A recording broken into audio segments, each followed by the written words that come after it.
When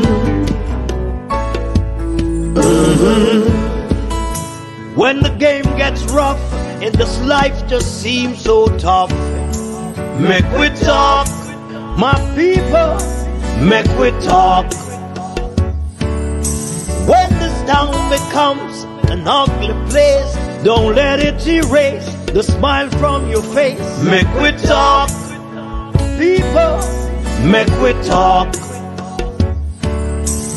Conversation is the key, a guiding light for you and me.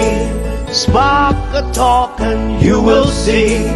Conflict solver A to Z. World leaders master the art of self-defense just by talk. So people, make we talk. Hey, we're living in a world that on ourselves we must depend. Make we talk, people. Good evening, good evening, good evening. We're listening, watching from around the world in the Eastern Caribbean. Welcome to this edition of the Make We Talk program. We're going to speak about Jamaica's constitution reform. I have with me this afternoon Mr. Peter Townsend, president of the National Democratic Movement and attorney at law, a son of the soil of Jamaica. Welcome to the program, sir. Unmute your mic for me. Thank you, Jeffrey. Good evening to you and good evening to all the viewers and listeners on your program. Thank you very much, sir. I've been trying to get you for a long time now, and a couple of days ago I was supposed to have you, and I end up canceling, but today we have you on. Great. It's good to be on. Yes, sir. What is the NDM views on the whole constitutional reform? The NDM came on the political scene on October 29, 1995. And the main plank of the NDM's message and the platform was constitutional reform, and it remains so until this day.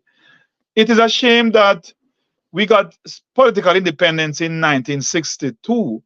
And here we are in the year 2024, in a new century, and we still have the British monarch as our head of state. That is a shame. Now, we came on the scene demanding and advocating for constitutional reform since 1995. The difference between what we are asking for and what the two traditional parties are asking for is this. We have inherited the Westminster export version from England, in which you have a monarch as the head, you have a governor general who represents the monarch, and you have a parliamentary system under the Westminster model in which the people don't elect most of the political leaders. Apart from parish councillors and members of parliament, the people elect nobody else. The Prime Minister of Jamaica is not elected by the people. That person, they are elected by the party delegates, leader of the respective parties, and if that party wins the most seats in parliament, that person, the leader, becomes Prime Minister. That person appoints a governor general who represents the monarch, and is called the head of state. And that person is nominated by is appointed by the Prime Minister and approved by the king or the queen, as the case may be.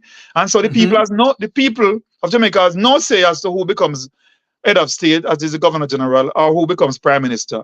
The Senate is senators are appointed. We have 21 seats in our Senate. 13 are appointed by the governing party, the Prime Minister, and the opposition leader appoints the other 8. And the Senate is the highest decision-making body in the parliamentary system. In other words, all bills before they become law, they have to be approved by the Senate. These are unelected people. And so what the PNP and JLP have been advocating for is to remove the monarch, which we see eye to eye. It has to be done in a referendum. But the kind of republic they are trying to create is just to get rid of the monarch, and the governor general who represents the monarch currently would be called president, but appointed in the same way by the Prime Minister. The only difference this time around is that the parliamentarians would have to ratify that person, but not the people. The Prime Minister will be elected in the same manner as currently obtained under the Westminster system. The Senators Yes. will be appointed in the same way as under the Westminster system. So why are we going to just be doing cosmetic change, just remove the monarch, but we keep all the vestiges and the trappings of the monarch? It's like we're now creating some local monarchs. We are saying we need real reforms that will give the people real power. The people should, for example, elect their prime ministers directly on a ballot, separate from their members of parliament.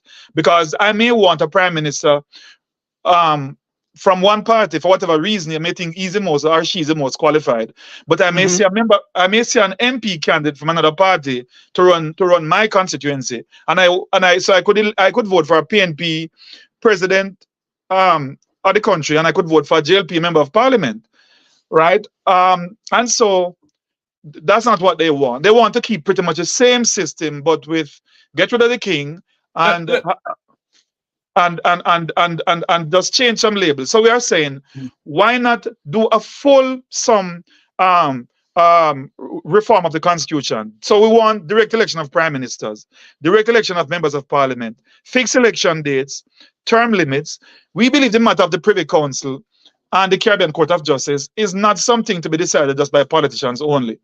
Recently, the PNP walked out of the Constitutional Reform Committee and refused to sign off on whatever consensus they had come to, because the PNP is saying the CCJ should be the final appellate court, the fait accompli, and it should be twinned. Whereas I agree with them, the PNP, that we would want to go to the CCJ as our final appellate court. If we're leaving Britain, we need to leave completely. However, the people must have a say in that matter. It should not be the parties who decide what the people want. So we believe the people should have been properly educated and made aware of the differences between the CCJ and the Privy Council. And then when the referendum comes, they get the ballot and they vote for which of the court that they want to become Jamaica's final appellate court. Since the PNP and JLP can't agree on it, why not let the people decide what they want? Right. Let me ask you this question, though, and I know you may have touched on it. In your opinion, do you believe that the CCJ, as an attorney at law, yes, you believe the CCJ will serve the people well? Why I ask this question, though, is because the Constitution Affairs Minister is saying that based on the Vive Cartel case, and she has seen the comment on social media, the majority of Jamaicans are saying they should stick to the final court in London. Look here, I don't know. You see, we can't do this thing on a knee-jerk reaction and on a populist thing. So yes, Vibes Cartel is popular locally among many people, even though he has been incarcerated and is in prison on a murder sentence. He has his fan base. They are very popular. I mean, he's very popular among his fan base, and so they were happy with the outcome of the Privy Council decision. But that has nothing to do with proper and sound judgment and jurisprudence. That's emotional feelings that people have. What they need to do is educate the people about the pros and cons, and let the people vote. So if the Minister of Constitutional Affairs, whose party seem to be leaning that we should keep the Privy Council until such time in the future, even though Jamaica subscribes to the CCJ, and we spend millions of US dollars in setting up the court, but yet it's not our final appellate court. If she feels that way, that the majority of Jamaicans want to keep the Privy Council, put it to the test. Let the people vote. And if the people vote, so be it. Even though as an attorney, and as someone who has read a lot of the CCJ decisions, and someone who has visited the CCJ itself, and I have looked at their structure and how they operate and the quality judgment, I believe that the CCJ is competent and capable to be our apex court. I am very confident, right? But I know it's it's centuries-old tradition of the British Privy Council. But the fact of the matter is that it comes with the British system, and I believe that if we are walking away, it would be a good idea to walk away. But I believe that the people should have that say. In Trinidad, for example, Trinidad became a republic years ago, But Trinidad has allowed its people to have access. They can choose either the CCJ or the Privy Council. So the Trinidad they have that choice. So So, I don't. in other words, Sir President, Sir Townsend, do you believe that Jamaica should do that way in the sense of have should we pick the CCJ or should we have the choice to pick the CCJ or London? Do you think that we should keep it that way? I believe we should have one appellate court because you don't want to have any confusion as to which one you apply for, and because it will be a final thing. You can't apply to the CCG and because you didn't get what you want, you're going to go to the Privy Council. It's one or the other. So what I'm saying is that the people, we should decide on which one we want. And the way the people should make a decision is in a referendum. After you educate the public about both courts and about good year-long education now exercise, public awareness, ads and blitz, literature, TV, radio, social media, educate them on the pros and cons of both. And then when the referendum come for us to choose to keep King Charles or to become a republic, we also choose to have an executive president or a ceremonial president, and finally to have the CCJ as our final appellate court or the Privy Council. And which one do you think? Which one do you think? Sorry to cut you, but which one do you think that we should have, a ceremonial president or elected president? An elected executive president. A ceremonial president has no place on the landscape when you leave Westminster, because the ceremonial head of state, which is the Governor General, performed the role that His Majesty would perform if he was here. So if His Majesty is no longer in the picture, why do we need this ceremonial figurehead? Who are they representing? And we can't even say the people, because the people would not have elected them. So why do we need a ceremonial figurehead who is unelected at a massive pay package? Because they don't come cheaply. It's a large salary, and they have a complete office to maintain, and it's a strain on the taxpayer's purse when we have a lot of other national issues that could be treated with that kind of funding. It's unnecessary. It's a redundant position. If you have an executive president, they can perform those functions. The ceremonial things like swearing in of officials will be done by the Chief Justice, as it's done in many other civilized countries. But what I want to find out though, when we say bye-bye to King Charles, the pomp and pageantry that we always have, like, the Custos Rotolonium is the person that is in charge of the justice of the peace, is in the justice of the peace, rather, not just the pieces. Justice of the peace in the parishes. Would we still have that, or would we have a different name for those people? We No more Custos, no more JP. What would happen? We probably have different name. We could probably, I don't see why justice of the peace would be affected, but the pomp and pageantry which we have when they have the opening of Parliament, we have the throne speech, where the Governor General and the police outriders and their horses, and he goes to deliver the throne speech, which is really a British tradition, because he's representing the throne, which is a monarch. That will be unnecessary. We would need that ceremonial figurehead to come to read a throne speech. You'd have a prime minister more or less giving more of a state of the nation speech in the parliament, rather than a figurehead coming to give a throne speech. So that would definitely go. But the whole matter of having custodies and justice of the peace, it pretty much would work. In your jurisdiction, you have notary public, and we have justice of the peace as a part of the heritage of the Commonwealth. The former British Commonwealth countries do have that system. So that could evolve, that could stay. But a lot of the layers that we have under the Westminster model coming out of Britain would really go if it were that we would become a full republic and have an executive president. But I guess if they keep the ceremonial arrangement and all that thing that we had from England, besides we just get rid of King Charles, then I guess everything else will remain the same, which will be like we have not really left Britain, well, except for the fact that instead of the British monarch, we'd have a local monarch, because under the Westminster model, the Prime Minister has emperor, king-like powers. Our Prime Minister has more power than the President of the United States in America. Because Hold on there for me. I keep on telling people that, people say, oh, they're chatting nonsense. Explain to them for me, please. All right. So, of course, America is a bigger, powerful country with a powerful military and the whole world. So, first world country. So, we're not talking about powerful in terms of being able to to fight a war. We are talking about within their own respective countries. So in America, for example, if President Biden believe that the Congress is not giving him the result that he wants, he has to work with the Congress. They have to negotiate. They have to work, and his bills can get blocked by the Congress, and it can come to naught, or they can cut a deal and they meet each other halfway and they compromise and they get somewhere. In Jamaica, our Prime Minister, if he's not happy with the Parliament, he can dissolve Parliament, which in other words, he could fire all of Parliament by dissolving it and call a fresh election, right? He appoints people to key position and they don't have to have a parliamentary hearing. Like in America, the president wants to appoint a cabinet and every single member has to go before the House for a public hearing, right?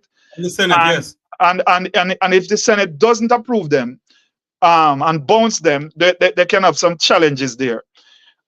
Here, it's not so. The Prime Minister appoints who is wanting his cabinet and the argument done. Nobody can ask any question. They can ask if they want, but they don't want to get an answer and nothing will happen.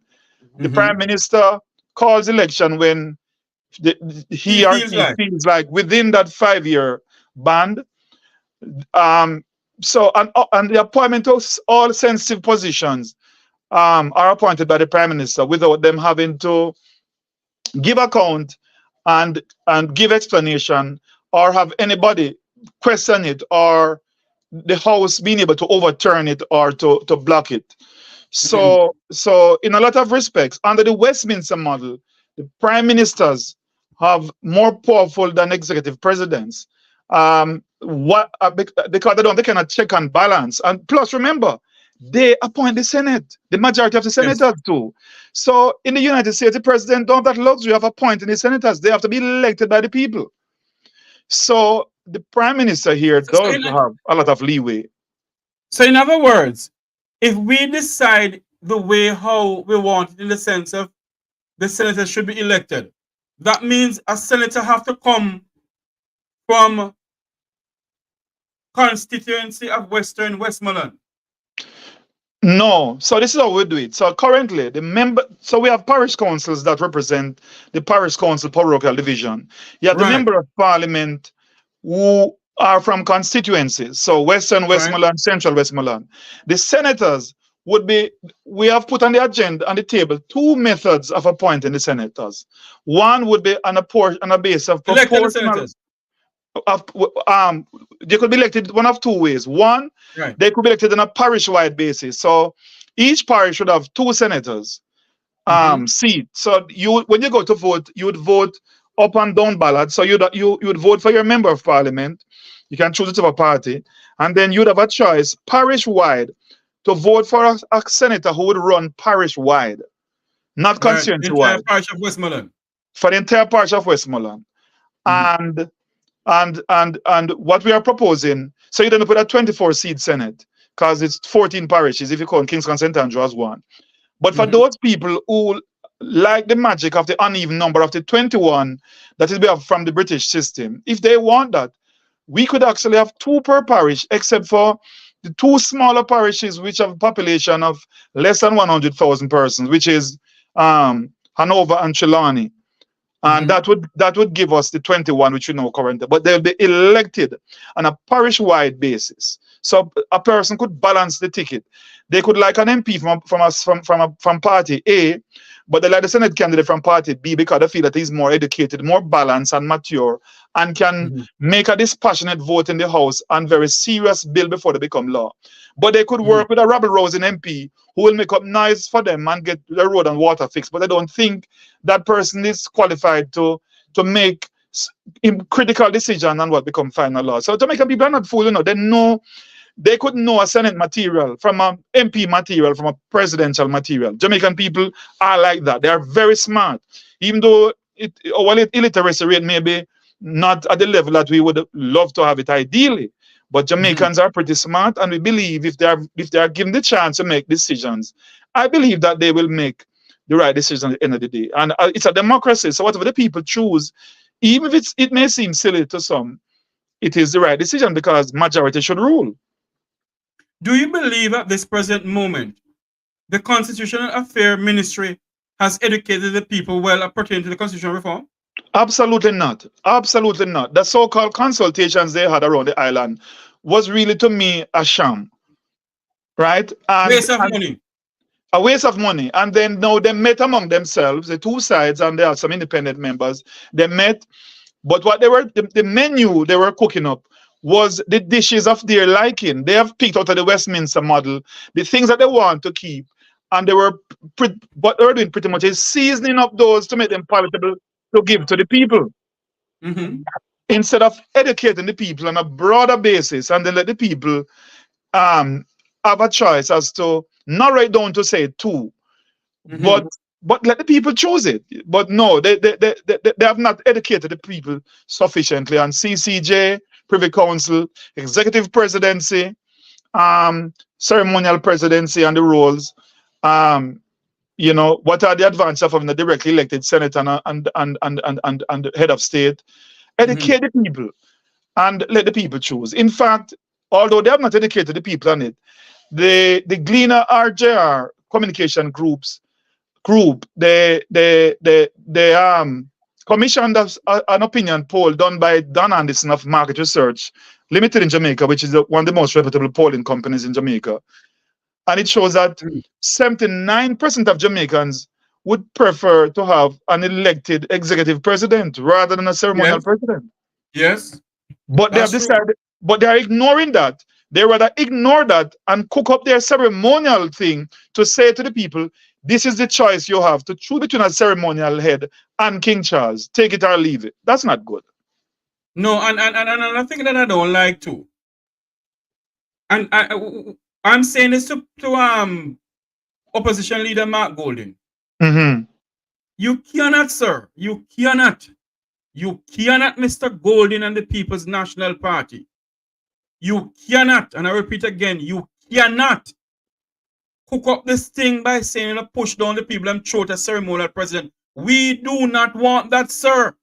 The people of Jamaica has never voted for a prime minister in their 62 years of existence.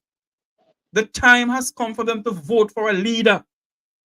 Give the people what they need, not what you think we need, what we need. Thank you. Thank you. You see, because under their, what they call their first past the post system, and they both have their garrisons and so forth. And even when the voter turnout dwindles, you're going to have a winner, even if it's 10 turnout. So in 2011, the voter turnout was 51%. Mm-hmm. In 2016, it was down to 47%. In 2020, it was down to 37%. And in the recent local government election, which was treated as more like a general election because the two parties had their big machinery and their heads out there treating it like a referendum on the respective party leaders, and only 29% of the population turned out. But guess what? They have their winner. They have a winner and they are happy. But is it in the best interest of the majority of the people? Give the people real democracy. Deepen the democratic process. If we're going to leave King Charles and England, the benefit in it for the people must be, apart from getting rid of a foreign head of state, people should also have a deeper democracy in which they actually elect their leaders. Mm-hmm. So that should be a benefit for the people. Let me ask you this question though. Mm-hmm. Do you think that they're gonna? We're saying bye bye to the king. They want to say bye bye to the king. Yes. Is that when we say bye bye to the king, we're no longer part of the Commonwealth? Well, we can remain a member of the Commonwealth if we wish, because That doesn't make any sense, Mr. Townsend. well, no, what I'm saying is that we can if we wish, because Britain is not going to chase us away. Just the way of Pakistan, even though they have become a republic and they are no longer have King Charles as their head of state, and India as well, they still choose to remain in the Commonwealth from an economic bloc standpoint. Because remember, in America, in the first world countries have their G7 and their respective blocs, right? So these former colonies form an economic bloc that from a trade standpoint, there are certain economic trades and trading and so forth. There are advantages to remain a part of that bloc. And so most countries who choose to leave the monarchy as the head of state, they have still kept themselves a member of the Commonwealth for whatever trade and economic benefits that they can derive from it. But Britain has no say over those countries in terms of tell them what to do. They're just not the head. It's just a trading block, so to speak. Let me say this to you. Mm-hmm. You're an attorney at law. Mm-hmm. My good friend Wilfred Rattigan, I think you heard about him before. Yes, man, Rattigan. Yes. Mr. Rattigan wrote a letter to the king pertaining to the unconstitutionality of the SOE, Mm-hmm. the public emergency. Yes. He replied to Mr. Rattigan based on what Mr. Rattigan said in the letter to the king. The king replied back to him and said that he can't do what he's asking him to do right now, or he cannot do it. If we have a governor general who continue with the prime minister to breach the fundamental rights of the Jamaican people, now tell me something now. If that continue to happen based on how they're going towards this constitutional reform, in other words, they don't want an elected president, they want a ceremonial president. So that means that same way the GG and the advice of the prime minister can sign off on unconstitutional things, don't you think the ceremonial president will do the same thing? But exactly, because who appoints him? Is the prime minister appoint him in the same way? So the GG is the same thing. So I say it's a sham, it will be a sham republic. The prime minister, who is a power broker that has all the power, pull the levers and just hide behind the figurehead president to do their bidding, to have this throne speech, to sign off on SOEs, to sign off on this, to sign off on bills. And that's just what they are. They're just rubber stampers. But the public pay for that extra layer of governance that brings no real value. And this is why we are saying that this is too unnecessary and too cumbersome. And it's not, and the people, and it's undemocratic as well, because the people didn't elect this figurehead. And the person appointing the figurehead was not even elected by the people directly himself. So it's no wonder King Charles would reply to Rattigan letter like that, because he's right, because the monarch doesn't really get mixed up in the day-to-day politics of it, because they are more ceremonial in their roles, and so they don't get involved in these hard decisions that affect the people. They bring some balance and some, semblance of stability, but they really don't dabble into the decision. The monarch would never come to rebuke the prime minister and said, "Oh no, you can't do that. That's not going to happen." So, but if you have a directly elected prime minister or president, then they have to give account to the people, and the parliamentarians would hold them to books, because under what we are proposing, the prime minister, the MPs on the prime minister's party side cannot be in the cabinet. If he wants to appoint members of parliament in the cabinet, they have to resign as members of parliament. You can't be in there beating the desk and you're in the executive, because the people in parliament are supposed to be the people's watchdog to ensure that there's transparency and accountability. How can you be also wearing the two hats? You can't be wearing two hats. A minister of finance and a member of parliament. Right. So he's in the cabinet and he's in the legislature. Right. So he's the watchdog for the people, but he's also among those that the people want the watchdog to watch. Mm-hmm. Do you believe that they should have term limits in the Constitution and also impeachment of prime ministers, president, and parliamentarians? I believe certainly in terms of term limits and fixed election date. Impeachment, I would say yes, but you have to set a high threshold for it, because Jamaicans, we can be very, very politically mischievous. And let us say Mark Golding become prime minister, but the JLP gets most MPs in the parliament. They could make life hard for him and try to impeach him, as we see in some countries that will remain nameless. And so you have to set a high threshold that for you to impeach and remove the president or the prime minister, you'd have to have a certain you have to set a certain standard. I believe in more the right to recall rather than impeach, because the people in parliament can get dirty and nasty and impeach people and mud them up. But if you do a recall, and you need a 2/3 majority of the voters to recall somebody, and if 2/3 turn out and recall that person, then that person deserves to be recalled. You understand? So I believe in more the right to recall your MP. If your MP is not performing and the people sign a petition and you get, say, 2,000 signature, then it will trigger a recall election in which now, if there are, say, 10,000 people on the voters list, you need a majority, a 2/3 majority to turn out to vote to say this MP must go. So if it turn out to be 50-50, then, or if it's, or just a 51 majority, then the person stays. You have to set some standards so that people are not just up to mischief and spitefulness because of the sheer political decision, as we see happening in some other countries near to us. Let me answer this question too. A lot of Jamaicans, or a lot of people have been asking me to my opinion on this. For instance, saying you're gonna appoint a commissioner of police. Yes.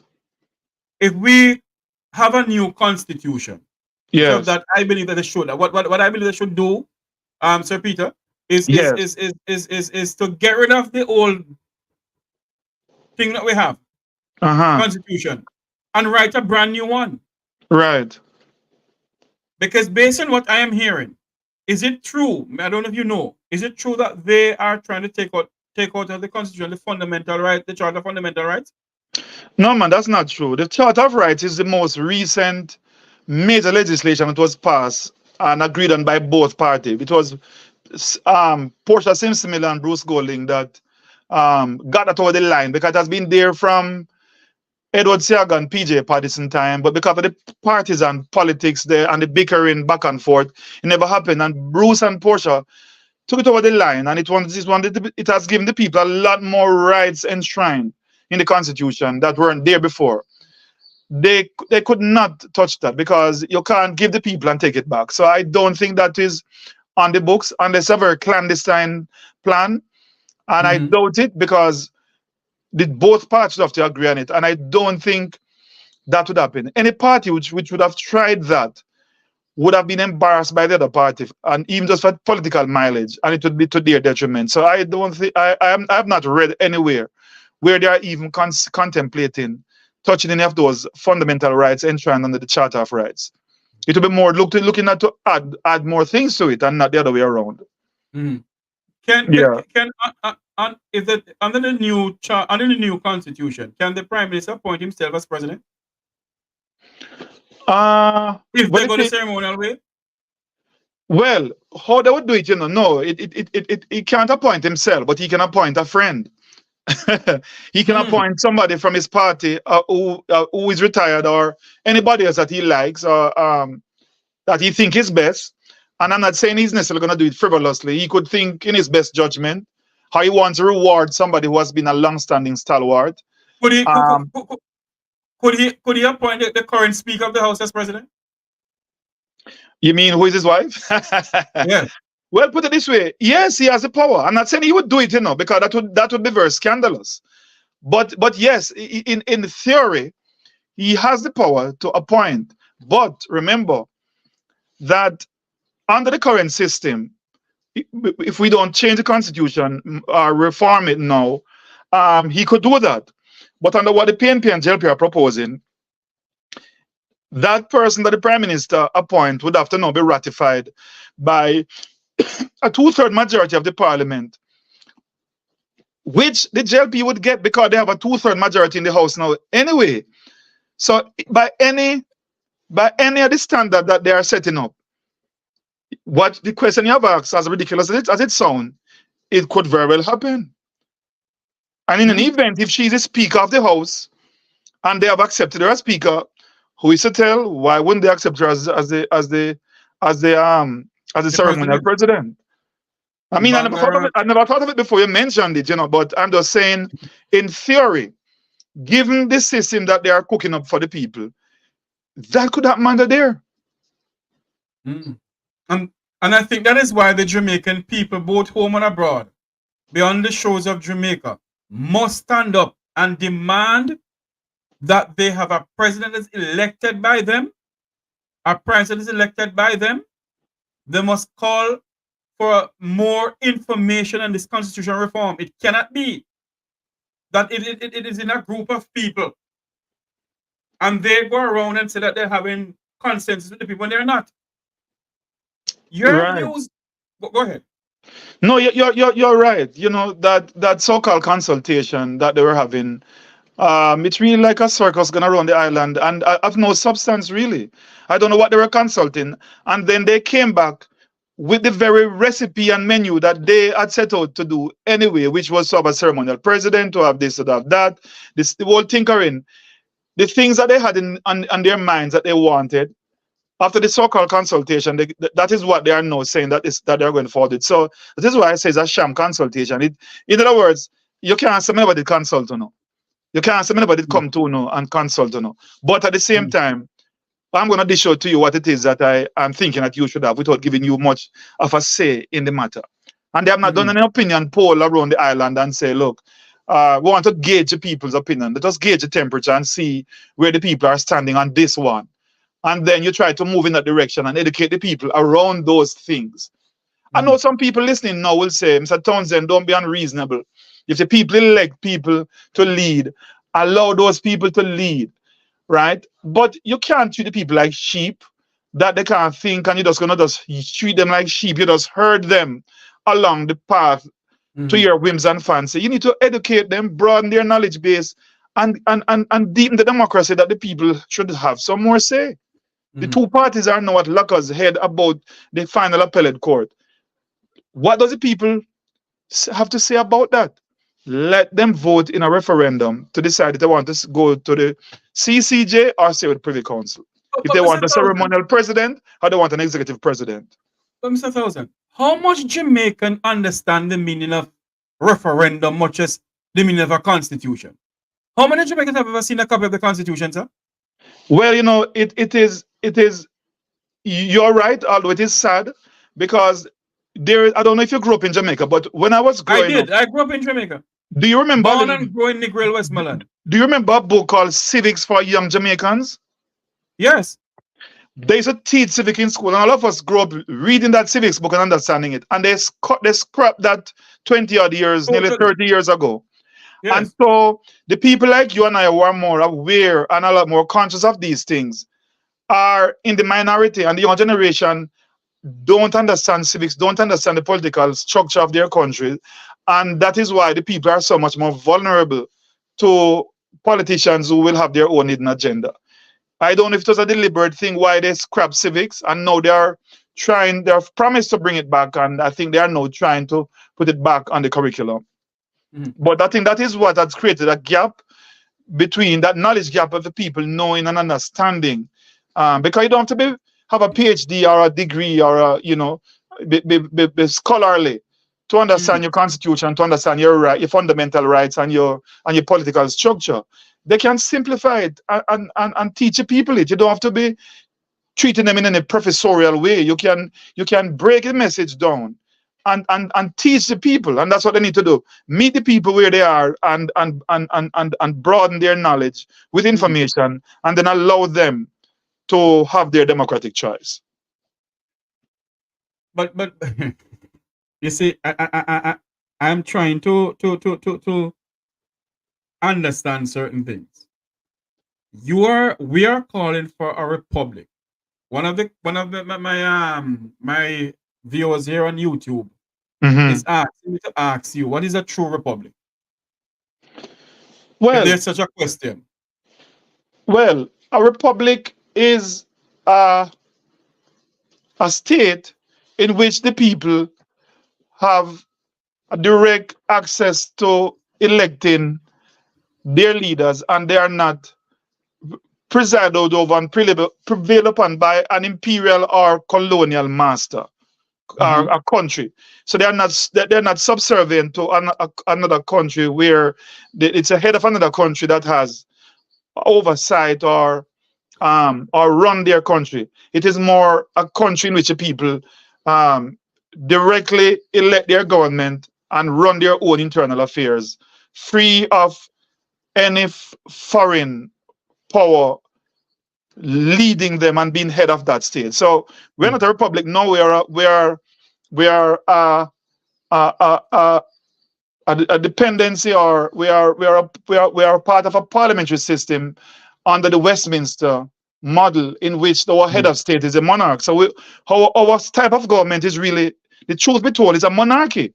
That's what we are. We are a monarchy because our head of state is King Charles, and before him it was Queen Elizabeth, right? So we are a monarchy presently.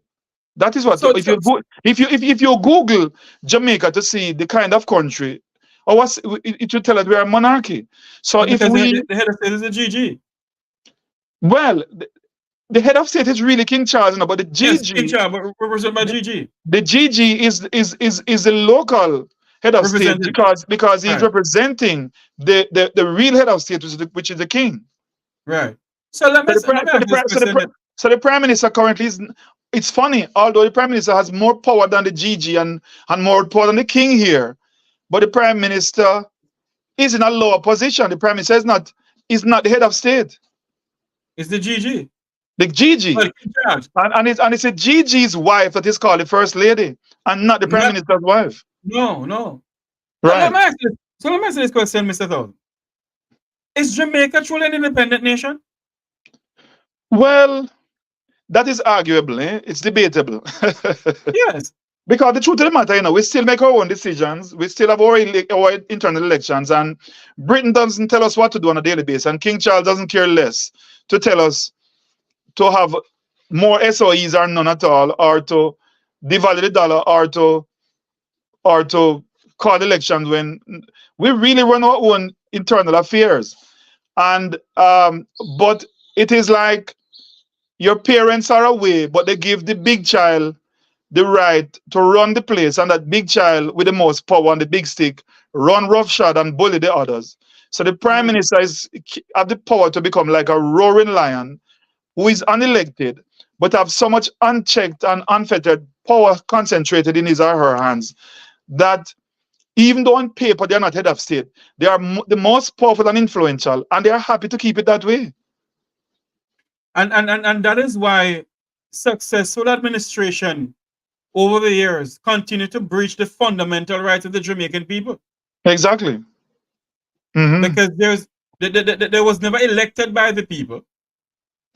Right. And this system also lends itself to corruption, because you don't have enough check and balance. Because remember, if the parliamentarians who are supposed to be the watchdog of the people, the Congress, or the elected officials, the lawmakers, the legislature, they are now subsuming to the executive arm, then who is going to watch the executive arm? And if the senators, who are supposed to be the final arbiters, are appointed by majority by the prime minister, and we saw what happened when two senators in Jamaica decided that they were going to cross the path of their party leader, and he kicked them out of the Senate, and they had to go to court to fight to keep their position, because he has the power to appoint them, and it has been abused, where they have let the people sign undated resignation letters, and they put the plug on them.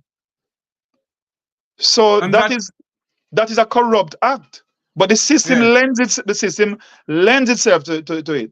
If the people were elected directly by the people, then they couldn't do this.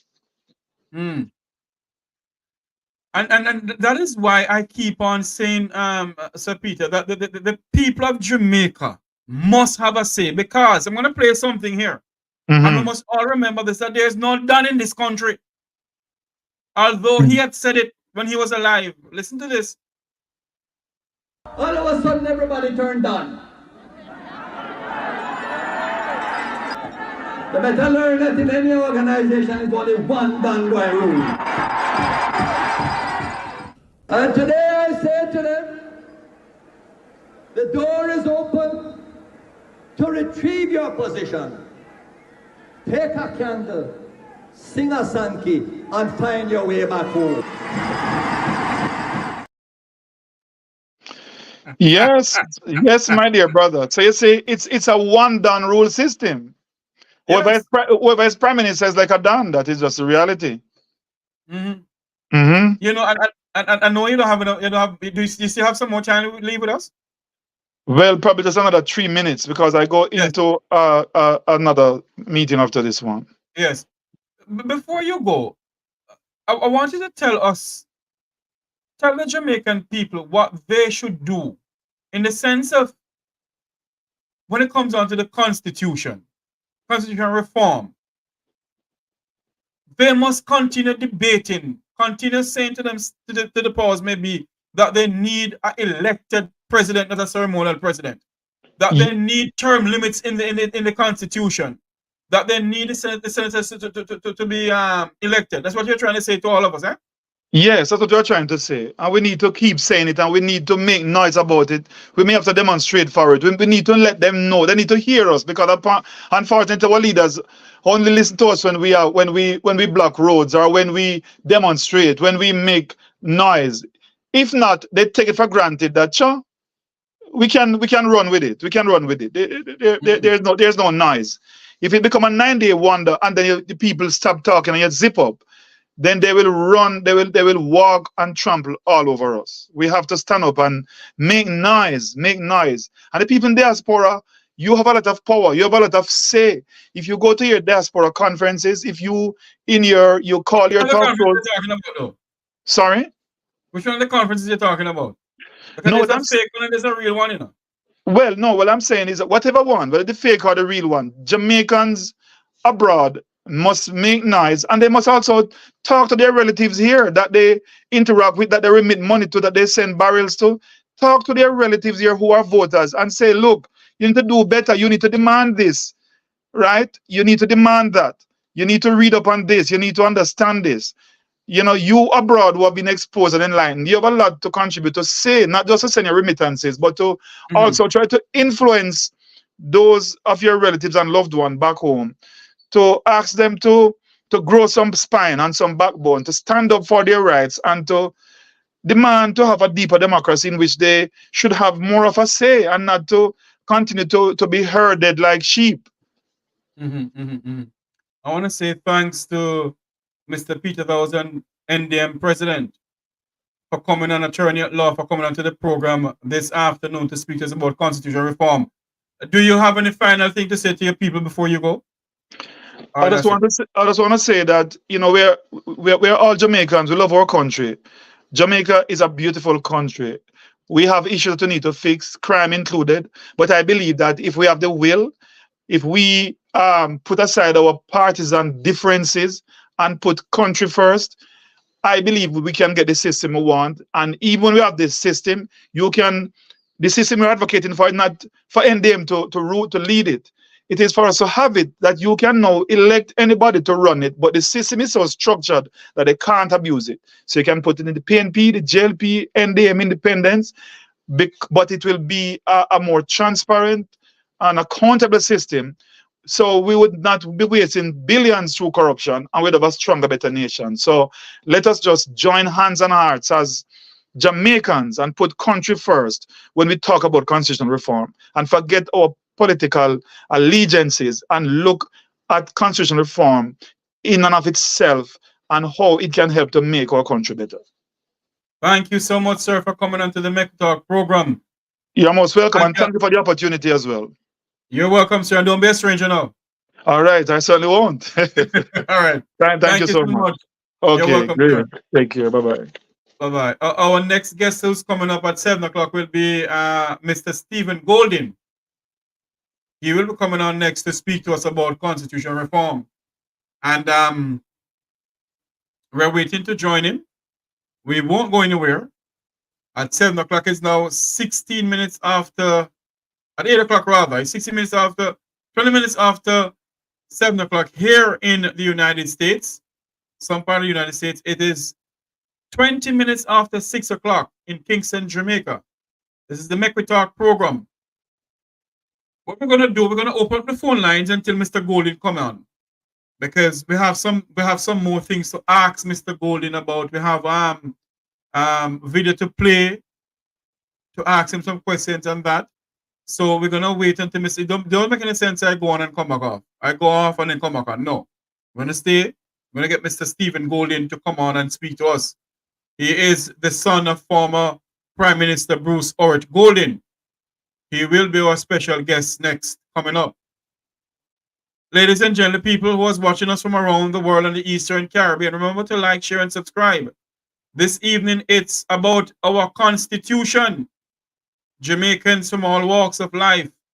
The time has come for us to stand up and say to the powers may be, we do not want a ceremonial president.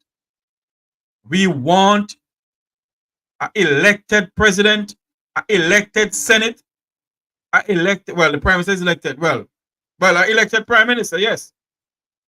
We don't want any ceremonial thing. And also, in the Constitution, they must put in term limits, impeachment, or recall, anyone want to do it, impeachment of prime ministers and parliamentarians. And the term limit for the president should be more than five years, just like the prime minister. You can't have them going on and on, president for life, prime minister for life. No go so. We're going to dedicate this program for constitutional reform. I'm going to get everybody who I can to come on this program here to speak to us about constitutional reform, because what is going on, it can't continue. We're going to see if we can get the minister herself to come on. And I pray and hope she come on. I'm not going to ask her about anything. I'm going to ask her about constitution reform. That's what we want to talk to her about. Nothing else. Constitution reform. Are they going to give us a ceremonial president? Or are they going to listen to us, the people? We need answers.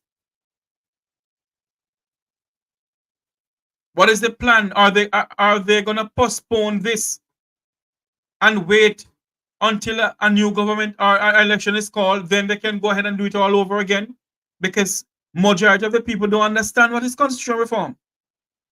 Minister Malabo Ford and Prime Minister Holness, majority of Jamaicans don't understand what is a constitution, you know.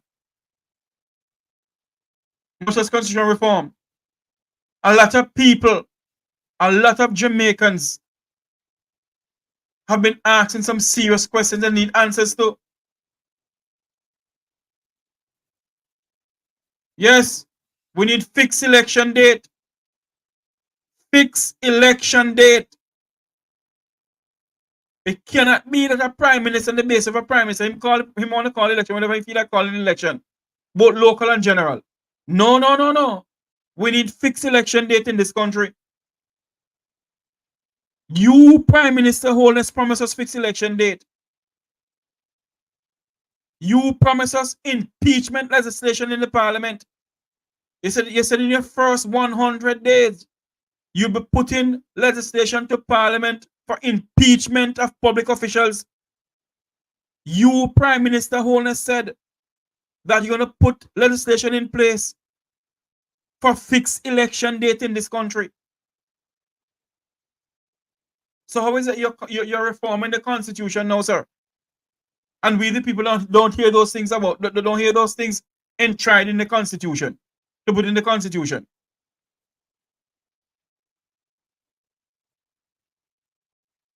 So that's why we are saying to you, Prime Minister and Minister of Constitution and Legal Affairs, that you all can just do this thing willy-nilly and push things on people's throat. We need to know, and we need to understand. We need to know what you all are up to.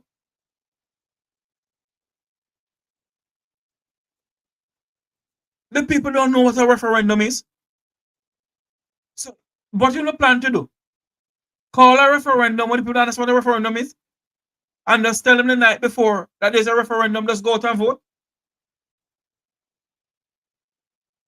Majority of people don't understand what a referendum is, you know.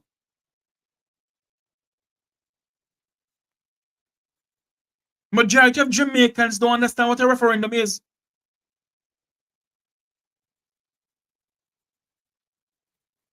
So we need to know. And that is why we are saying, you see, if these people who run this country of ours would reach out to bloggers and say, listen to me, we're going to do something about Constitution. We want you all to carry it live. I carry it live on my platform. I wasn't asked to do it, but because I want to be educated about Constitution reform. So I decided to bring it live on my platform. And I have said it many times on this program that they need to talk to us. Yes, we cuss and go on bad and talk certain things. But when it comes on to educating our people, if you want to protect brand Jamaica Prime Minister Holness, then come on out here. Let the people know what is constitutional reform.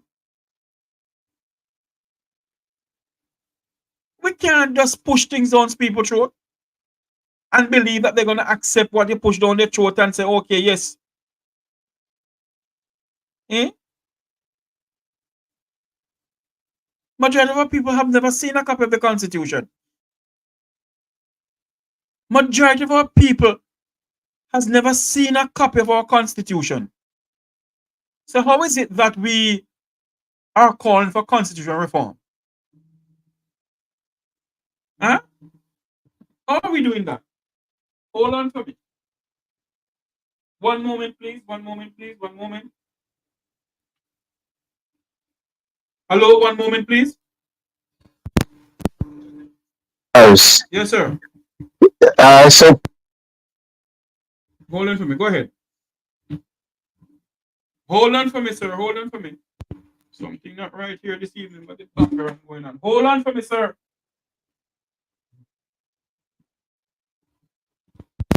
Hello, good afternoon. yes, sir. I will accept relation to you, sir, for keeping the fire burning on this constitution Yes. reform. It also going to open a lot of people high to find out what the previous constitution is and what they are proposing. Can we have like the lawyers of Townsend on the program? That was helpful to the Jamaican people and the viewers all over the world. And that's a big plus on your program, sir. Thank you. Remember, you say Jamaica just elect executive president. You are told you say and your next person said that's the way to go. I hear the lady who says she's a constitution lawyer. I don't think she understand what she read. What lady? Because the lady that the head of the constitution reform, Mr. Malafo, I don't think she understand what she read.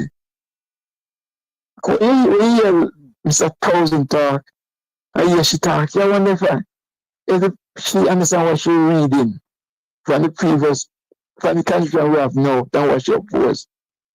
She's saying something totally different when I hear she talk. Right? These people is writing a constitution that suit the elite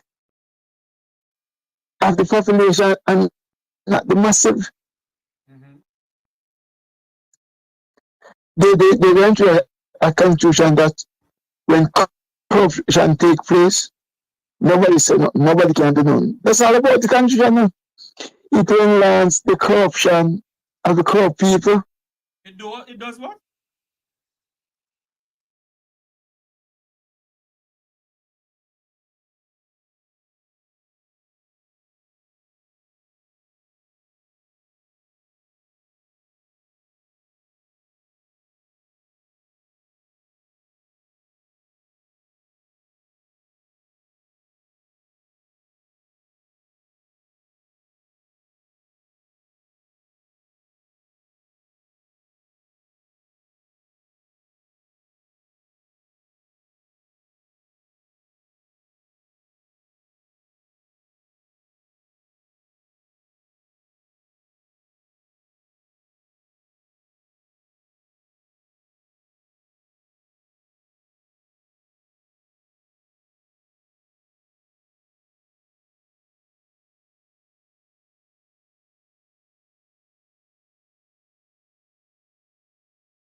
We do apologize. I don't know what happened. I think the internet went out or something. We do apologize. Thank you all very much for staying with us. Thank you, thank you, thank you, thank you. I appreciate it. Very much for staying with us. I don't know what's going on here.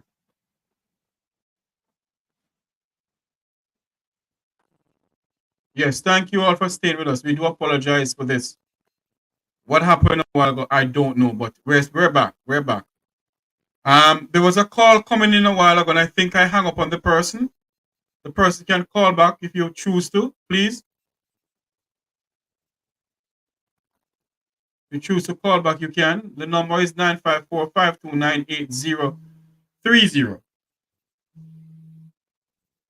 Hello, good evening. Welcome to the microphone.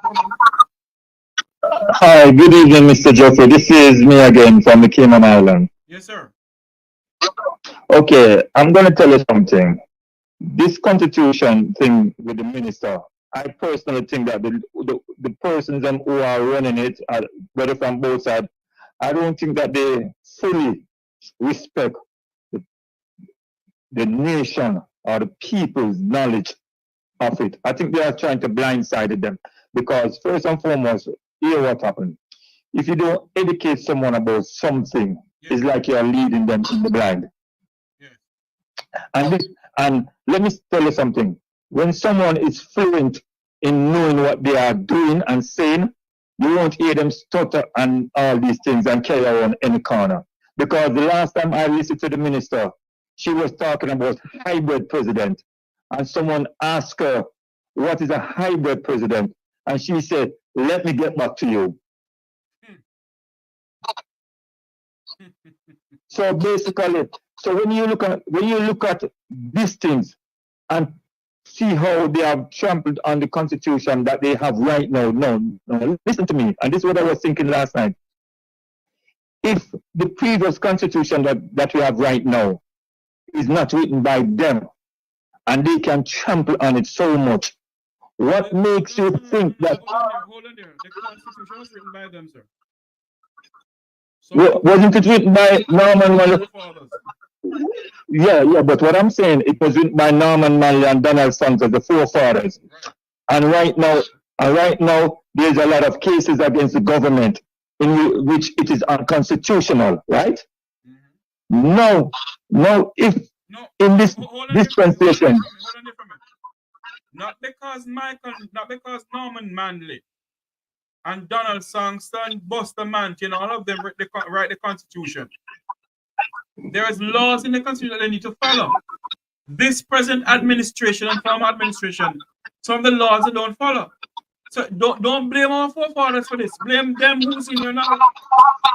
Yeah, and I'm saying no. I'm not blaming the forefathers. What I'm saying right now, if these persons can do things that is unconstitutional right now, and in this present day and age right now, it is them who is deciding how you go about it.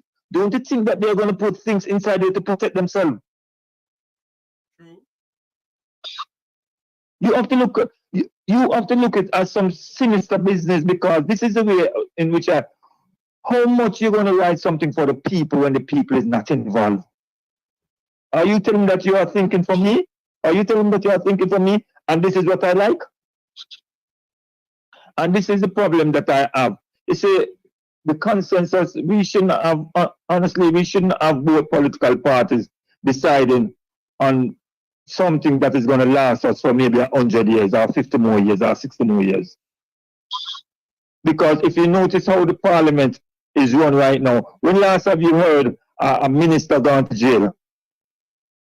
When last have you don't see it, you see you know, 62 years of independence, but one time a minister got jail and Jack Smith. J.J. Smith. Yeah. Okay then. So just imagine this constitution right now. This is the reason why, okay then, the leader of the opposition might not come out and tell us that him don't trust the government totally now. But subliminally, this is what he's saying now. When he said you have to put in the Caribbean Court of Justice, because he does not believe that in the second phase, they are going to support it. What makes you feel like if I am adamant against something, what makes you feel that I am going to change my mind when I know that I have a two-third government? Because yesterday when I listened to the Prime Minister's speech now, in press conference now, he said that it will still go on, knowing full well that it will not reach anywhere. So right now, He can reach somewhere. he has the power in his hand to do it, sir. He can reach somewhere. No, but now he might have the power to do this, but at the end of the day, it cannot be law because he needs a 60% vote from the public.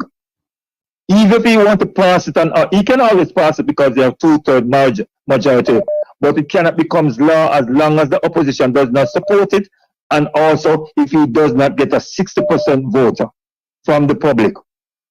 Do you think that in this dispensation, do you know what will happen? It will become a political football because one side, the green side is going to say yes, and the orange side going to say no. This is where it's going down. So it will never pass. It never reach anywhere. It will never pass to become law. Yeah. Because everybody wants to, and remember this now, it's election. So everybody wants this as an election promise. I was the one who makes this. You know, when I'm campaigning, the man said, I was the one who makes the Constitution this, that you can benefit from it, and you can. You see how people make things. It's all come down to politics at the end of the day. It's not for the people. So that's my 2 cents, sir. Thank you very much for calling in, sir. Thank you so much for calling in.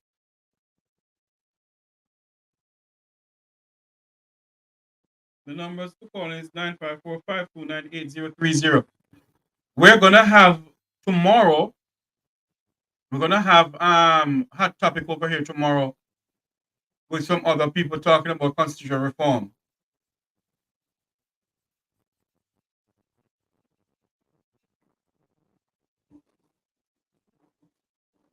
Yes. So at 7 o'clock Jamaica time, 8 o'clock US time, we're gonna have Mr. Stephen Golding come on to the program and talk to us some more constitutional reform.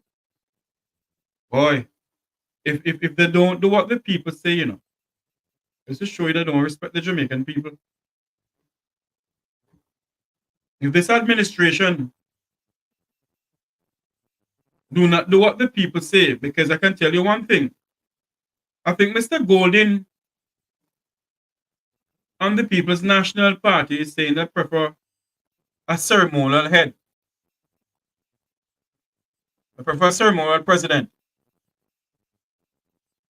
I don't think they should get one. I don't think that's what the people want, Mr. Golding. And for you to be saying that's what you want, sir, it really don't make any sense. Maybe I'm wrong, maybe I'm right, I don't know, but I think the people of Jamaica would love to have an elected president. Kevin? You don't think so, Kevin? My good friend Kevin on my platform here. So I think that's what the people need, and I think that's what they should give to the people. We can't continue voting in an election when we don't vote for the Prime Minister. All we vote for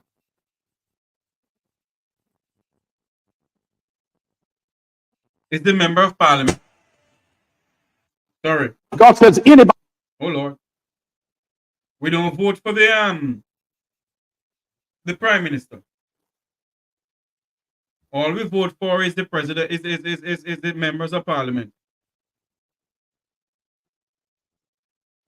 We should that should not be. That should not be.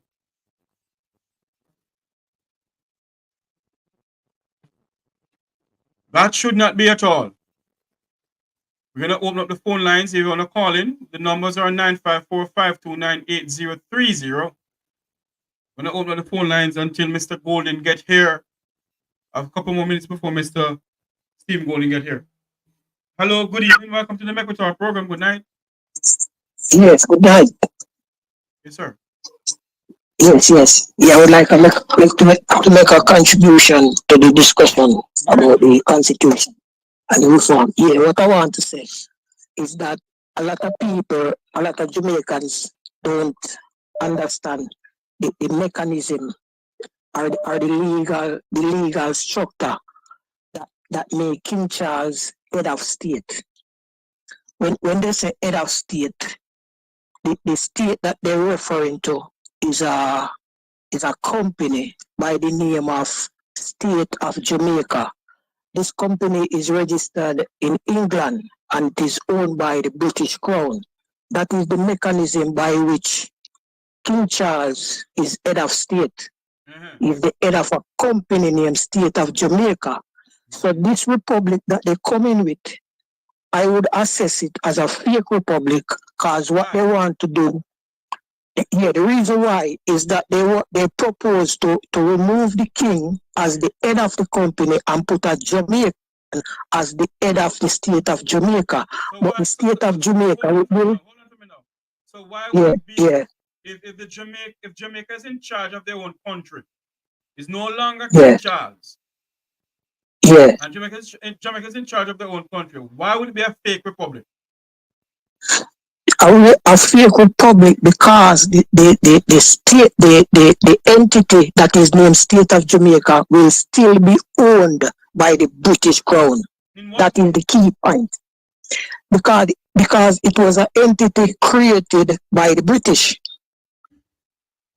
And Bustamante and Norman Manley went to England for and returned with a constitution that was crafted in England.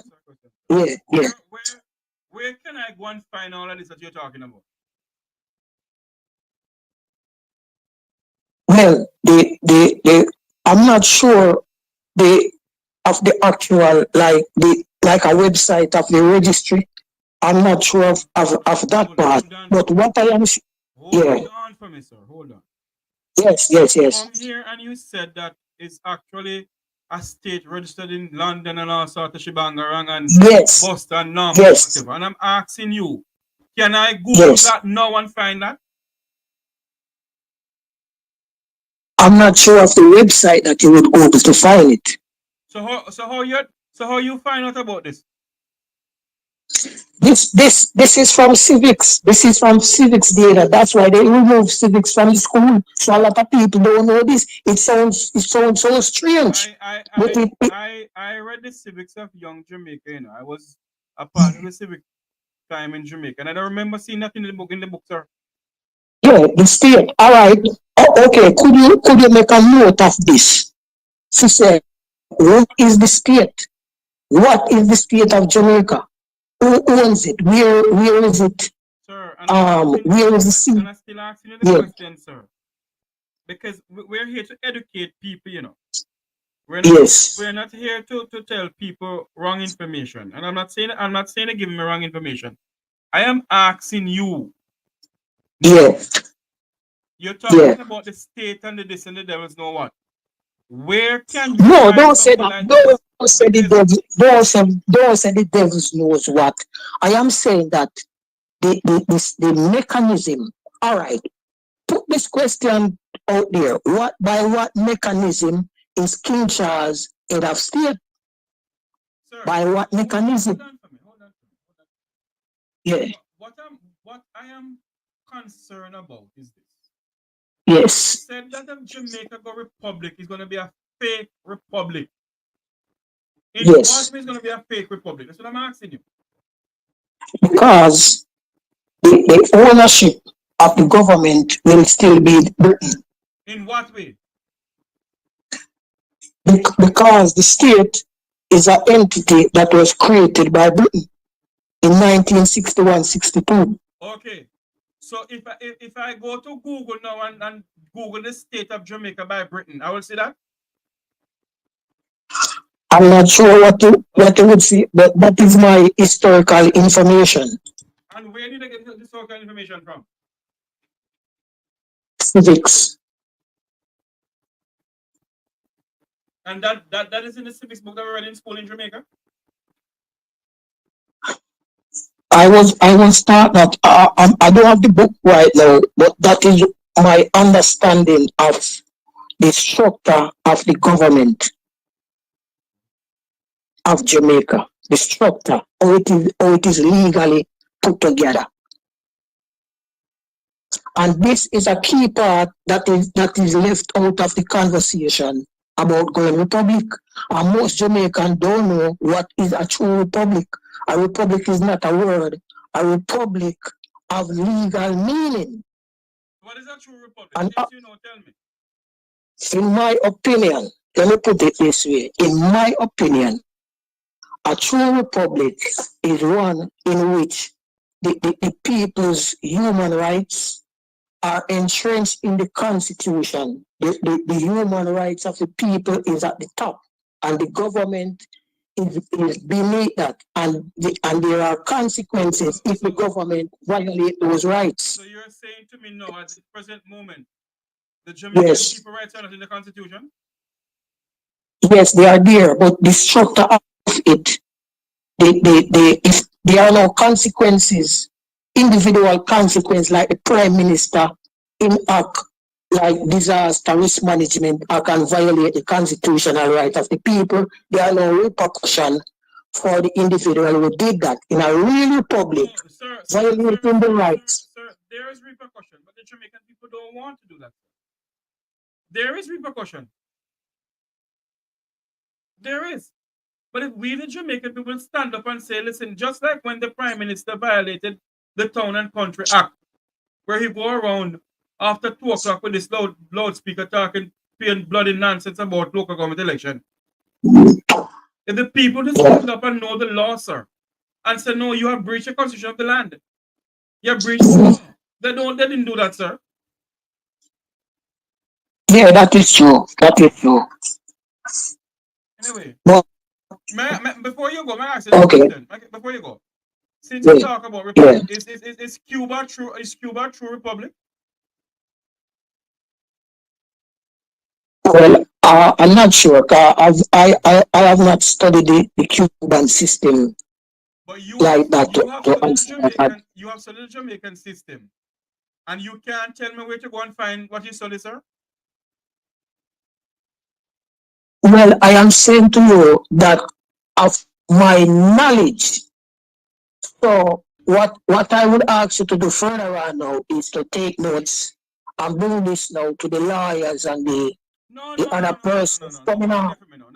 Hold on a minute. What me need to find out from you before me can take anything to any lawyer? I need to know. No, just no. I just mean like a part of the discussion. Sir, just a part of the discussion. Before I do anything like that, sir, I have to do a research. And I want to know where you get your research from to know about the republic. You're saying that Jamaica is going to become a fake republic. And I'm asking you, sir, based on what you said to me a while ago, I am asking you, where did you get all of this from? For example, Barbados is a fake republic. The reason being that the mace is still in the parliament of Barbados, and the mace is a representation of the president of the British. Because the mace is in there, is a fake republic? The mace represent the presence of the British monarch, so Britain is still in control. So that is why it's a fake republic, because the mace is in there? Yes, and they don't have any constitution. And we also got tricked with a fake independence. Hold on. You're going to come over here and say Barbados doesn't have a constitution. Don't do that. Yes, man, I am calling from Barbados. No. I'm calling from. I'm telling you that. I am telling you that. No. I am sure of that. No, sir, with all due respect to you, sir, I want to allow you to come on my program and say that a country don't have a constitution. Barbados have a constitution, sir. They revoked the previous constitution and kept a republic ceremony without an actual constitution. It is a big debate right now over here. I'm telling you that. It might sound strange to you. And it's not disrespectful or anything like that. Are you from Barbados or are you from Jamaica? I am a Jamaican in Barbados. Oh. Yeah. I am a Jamaican in Barbados. Let me ask you a question now. You go on radio pertaining, you go on radio and talk about these things though? Well, I participate in a few calling discussions. And right now, it is a raging debate right now in this country. Hold on there. Hold on there. Yeah. I'm asking you if you go on public radio and say that Jamaica is going to become a fake republic and Barbados is a fake republic. Have you been on the radio with all of these things, sir? A calling show. Because you see, the problem is yeah. Are you a citizen of Barbados, or you're just visiting Barbados? Jamaica, visiting. And you go to the people in the country, and you are telling them is a fake republic. What I'm saying to you is that you go to the country, sir, and you go on the radio and say that they're a fake republic. It's a Tavares. Listen what I'm saying. In this country, well, it's a raging. It is a raging debate.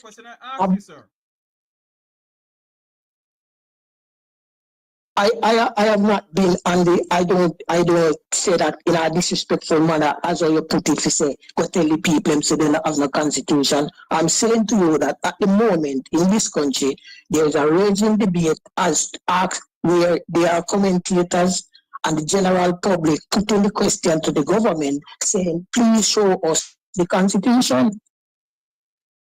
For more than a year now, and it cannot be presented. And so it's not a farmer. I'm asking you this question again. You're a Jamaican citizen.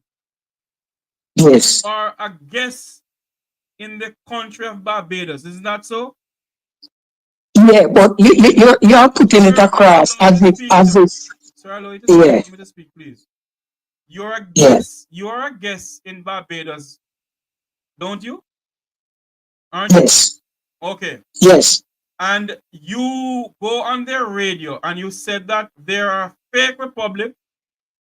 I didn't go on the radio and say they are fake republics. I say like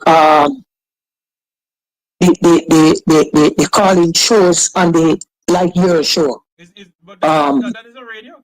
The calling shows on the airways in Barbados is radio stations, aren't they? No, I'm talking about like YouTube live discussions. Okay. There are other presenters with shows similar to yours discussing the same thing. Where is the constitution? But if you go If you go on YouTube, sir, and other medium, sir, and you're saying that they're fake and Jamaica is becoming a fake republic, and you can't show us where you get that from, sir, then you're not making any conversation. No. What I'm saying to you, most people do not know what is a true republic. And I'm asking you the question, sir. On top of that, we were told that we become, before we born, 1962, we were told that we were independent. So if independent was true, why are they moving away from a true independence to republic? If it was true, if it was not true, what make it not true? What is wrong with independence that we are suddenly, after celebrating independence for 50 or 60 years, just suddenly moving from independence to republic? What is wrong with independence? That is a key question to be answered also. What is wrong with independence after celebrating it? All right. Okay. You argue that and I understand that, and you have a point there. But I'm asking you now. Yes. Where did you find that Jamaica is a state of whatever and Jamaica will become a fake republic? Where can I Google that and find that?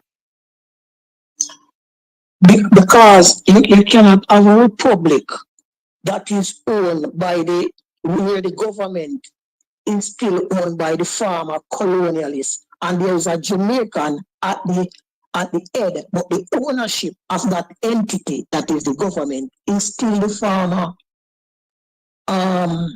the former rulers, the people who enslave you. They are still the owners of the entity that form the government.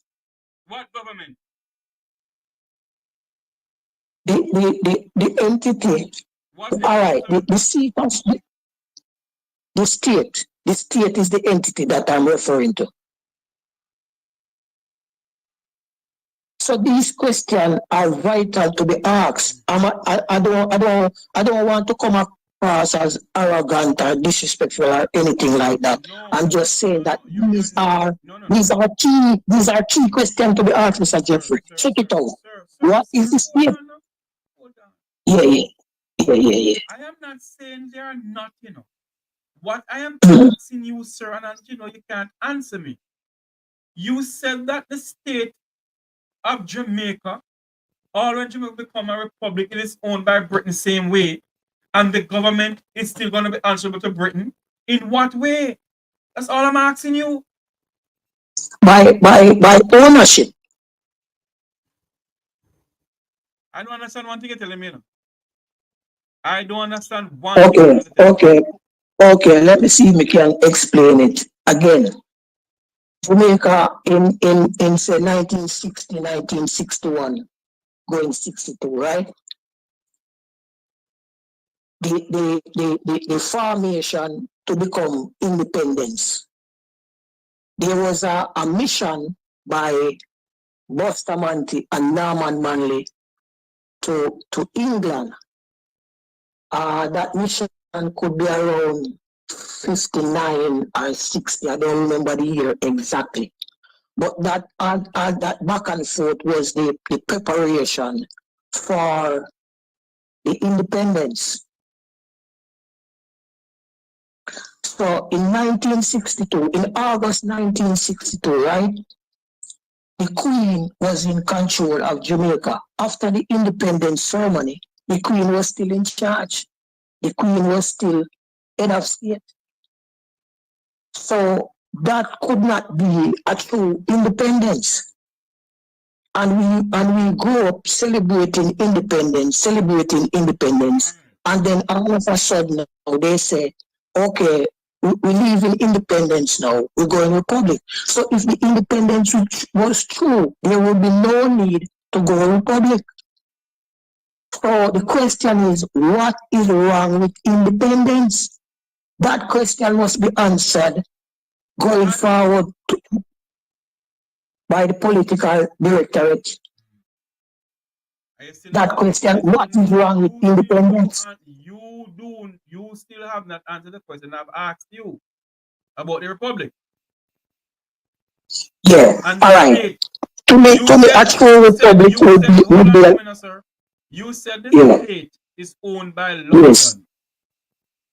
The British Crown. Owned by London. Yes, owned by the British Crown. The British Crown. And that is the mechanism by which King Charles is head of state.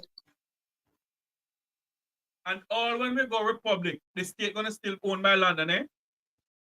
Yeah. Okay. And you can't tell me how that's and a Jamaican will be the president of that state. And we would believe now that we see now we got a republic and the British Crown. That's what they say in 1962.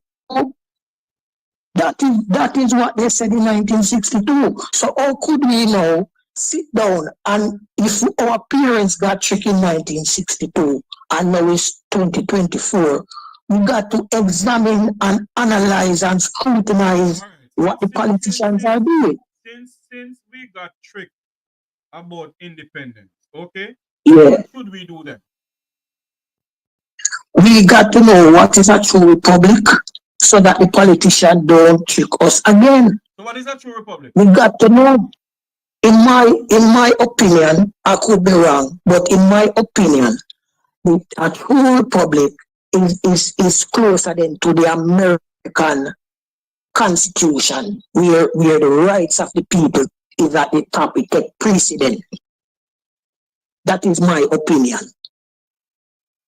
And violating those rights come with consequence of the politician or the agent of the state or whosoever violate those rights.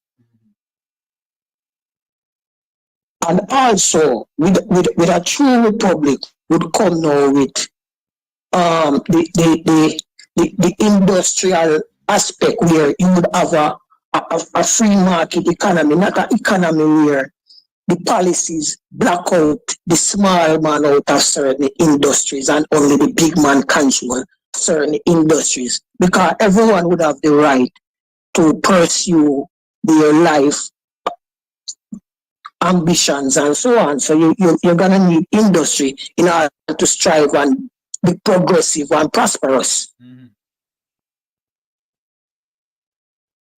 Yes, so all these things have to come with the true freedom of a republic. So we got to take it serious. We cannot allow, because the political class, the historical fact is that the political class done it before. And who to say they won't do it again? So they can't just come with the name republic and say we republic. We have to know what republic means, as how the law say republic mean, and make sure say we got a real proper republic. All right, sir. Thank you. I understand what you're saying, sir. Thank you very much. Thank you. Okay, yeah. Thank you.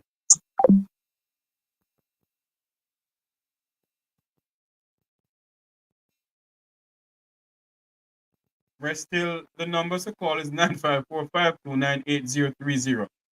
I am not debating, and I'm not going to say he's not talking, he doesn't have some factual questions. He does. Only thing I'm asking him, he keep on saying that if we go republic, say we become a fake independent, we'll be having a fake republic. Because the government will be a fake government. If he had said to me that we're going to use the same constitution that Britain gave to us, we're only going to amend certain part of it, then I would say to him, you know, you're correct about this fake republic.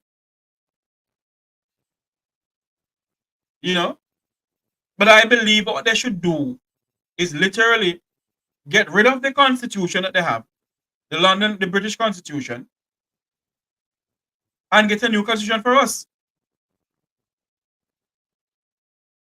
No. You can own lands. The republic thing about being the republic doesn't stop you from owning lands in your country. Come on.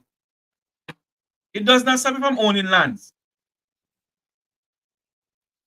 What we need to make sure that when they're doing this constitution, the laws of the land apply to us and them.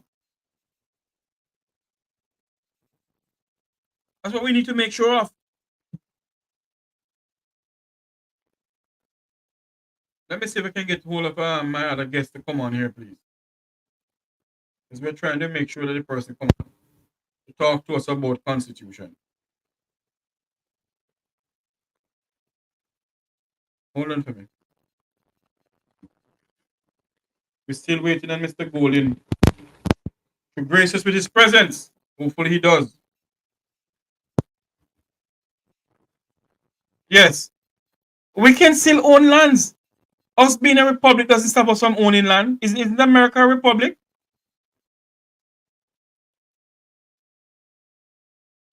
But nobody owns lands in the world.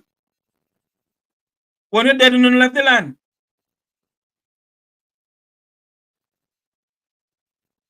When we die and we leave the land, we don't own the land. We don't even own the house that we have that we live in.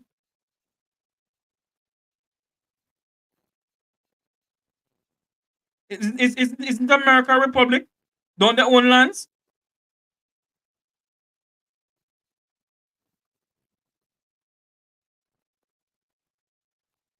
Why don't you call me on the Blue? Blue, call the program and tell me what you mean by that now, please.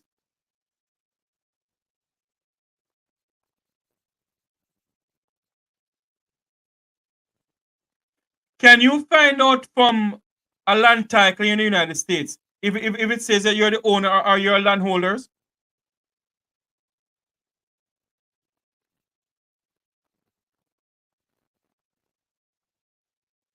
I don't know. I don't know. I am I'm trying to find out something here from you because we need to know these things. Hold on there for me.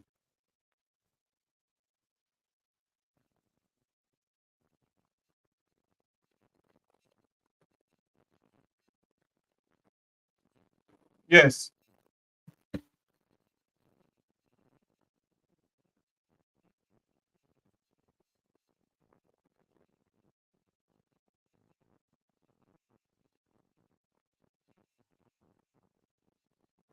So owners is the same in United. Is it landholders in the United States too?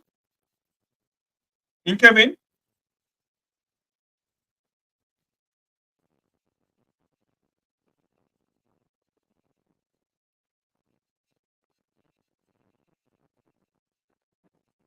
Hold on there for me. Let me make something clear to you. Nobody on this face of God Almighty earth owning the land. Not one of us owning the land in this country, anywhere in the world. Owners. Oh, owners in America. Oh, but in Jamaica is what? Land. In Jamaica is what? Explain something to me because I have my glasses here. Well, I don't know. I mean, under the Republic, are they going to change the land title to owners and not holders?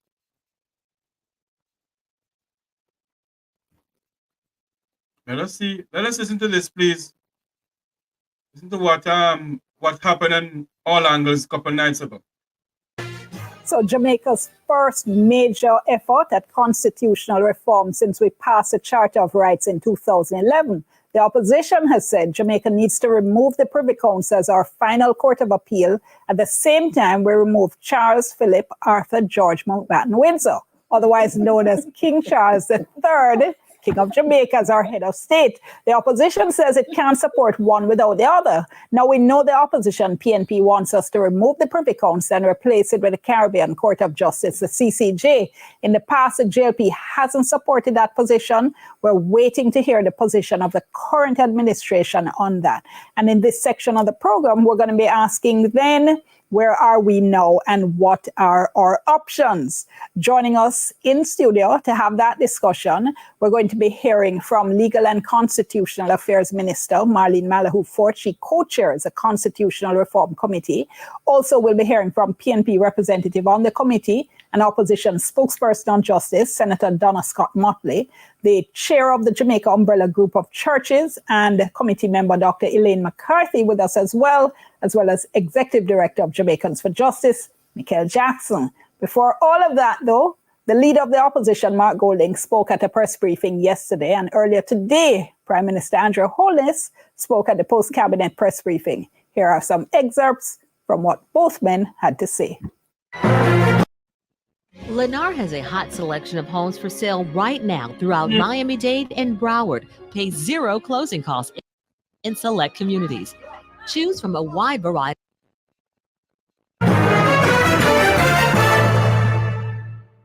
In my view, the entire reform process has been flawed.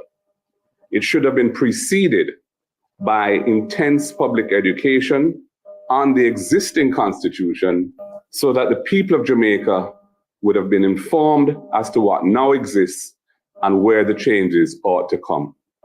The reform process should have been genuinely open to a fresh look at the kind of constitution that Jamaicans want to have in the 21st century, rather than limiting ourselves to positions that were agreed some 30 years ago in the 1990s. It is not so long ago that Jamaica entered into celebrations for its 60th year of independence. Coming out of this, there were many calls for Jamaica to proceed on the path of becoming a republic. Calls made by prominent members of the opposition as well as other prominent members of the society. As Prime Minister, at the time of Jamaica's celebration of its 60th year, it found favor with my own thinking that this should be the case. We contemplated the work that was already undertaken some 25 or 26 years ago, very detailed, extensive work, but by the passage of time, dated. There might be a different point of view, a different perspective with the current generations. And therefore, we thought it best to put in place a review committee. We named the committee. From the outset, back in June or July of 2022, before any constitutional reform committee was appointed, I wrote to the Minister of Legal and Constitutional Affairs to make it clear to the government that for us in the People's National Party, final and full decolonization is a fundamental issue of access to justice for the Jamaican people and of national sovereignty. I have been open and consistent on this position throughout the process since then. Indeed, it is not a Mark Golding position. It is a position of the People's National Party, and we have been consistently trying to move Jamaica in this direction for decades, as you know. Our position is that time come to leave the British monarchy in full, once and for all. When Jamaica is moving out of the King's Yard, we cannot have 1 foot in and 1 foot out of the yard. That would leave us neither fish nor fowl in another man's yard. That can't work. We will not support a phased approach to dealing with the matter of full decolonization, because the phased approach does not guarantee its attainment. It may never happen if we do it that way. We ended up having a meeting under the auspices of the Vale Royal talks. I thought those were good meetings, and we came to an understanding that the process would be a phased process, that we would move on the matters on which we agreed, which would be the Jamaica becoming a republic, and the other matters that were a little bit more complex, on which consensus ought to be fully realized, that those would come in the second phase of the process. As a result of that meeting, that is the Vale Royal talks, the leader of the opposition agreed to name members to the CRC. And as a result of that, we moved forward with the review. So we had I would say, reasonable expectation that we are proceeding in good faith. The government is now seeking to shift blame to us as the opposition for the government's failure to engage authentically with the opposition to identify a common pathway forward. The public should not be hoodwinked by what is being said in the media today. We have been responsible. We have sought to participate genuinely in the process. We have very real concerns about some of the contents of the report, and we have a fundamental issue which is at the core of our party's philosophy, which needs to be addressed. And we need to hear from the Prime Minister if we're to move forward together.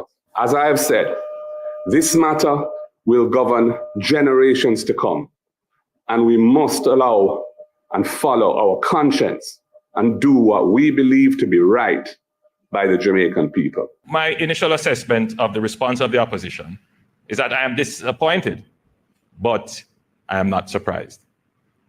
I'm not surprised that they would have tried to find every way out of seeing this process through to its rightful conclusion. I would like to say to the Jamaican people that the efforts that the government has made is not in vain, that we will continue to pursue consensus, because the truth is that you cannot disturb the constitutional and governance architecture of the country without consensus. That is the reality. And consensus takes time, and it takes effort. So I speak to you today as Prime Minister of the country, not as leader of a political party seeking power, but as someone who is genuinely interested in the advance of our country. And so I want to assure Jamaicans that the process continues. We are in a certain season described by others as silly. I tend to sometimes agree. But we will get over it, and Jamaica will evolve into its rightful form, constitutionally, governance, in terms of our economic independence and socially. The journey continues.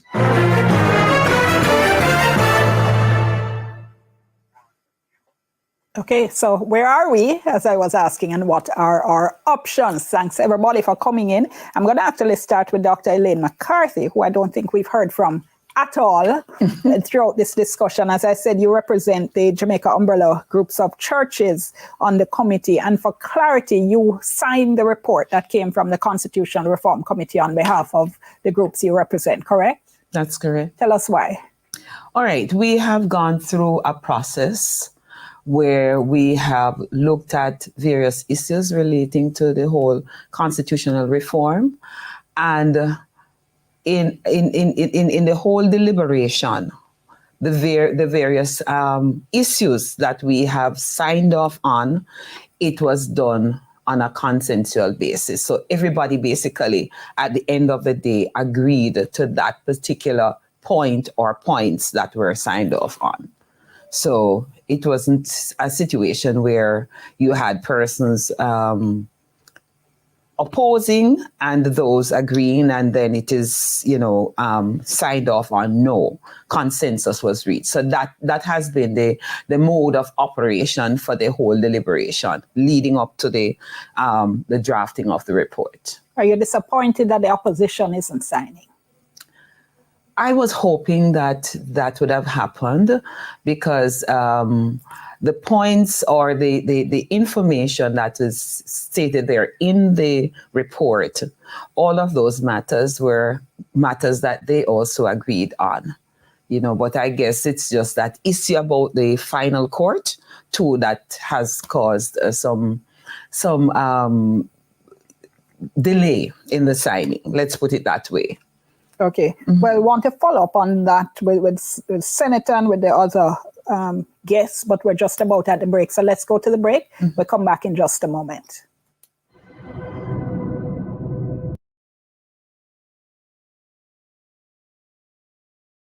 We're going to join when they come back from the break.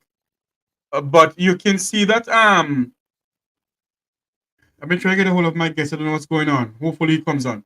You can see what is going on here. We're going to hear back from Senator Donna Scott Motley, the Constitution Minister, and two other ladies who are in the studio there, courtesy of Television Jamaica. We're going to listen to what is going on, because we need to know, we need to understand, we need to know what is it. We need to know what they have in the Constitution for all of us.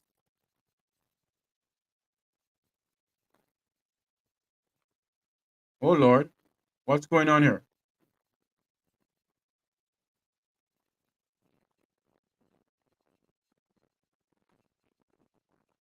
One moment for me, please.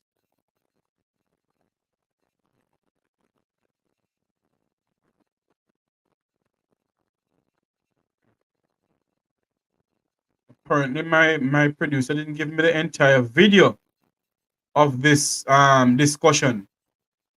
Well, you didn't give me the entire video of this discussion at all, so we don't have any time to waste to try and get the video. What we're gonna do is switch to an audio clipping then. An audio clipping of other person's views on the Constitution.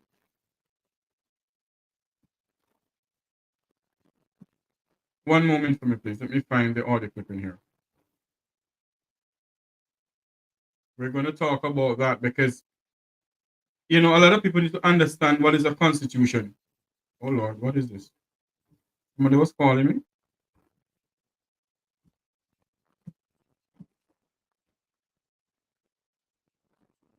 I don't know, but if you're calling, you can call back 954-529-8030.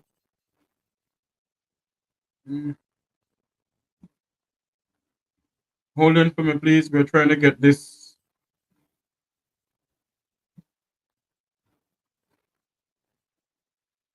Yes, there is some audio clipping that we need to listen to. some people talking about the Constitution, some Jamaicans who hold high positions in this country. We're going to start with an audio clipping from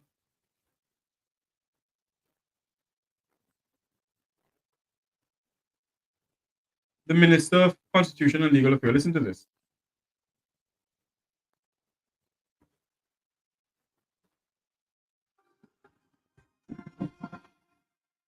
Meanwhile, the Minister of Constitutional Affairs, Marlene Mallory Ford, has accused opposition leader Mark Golding.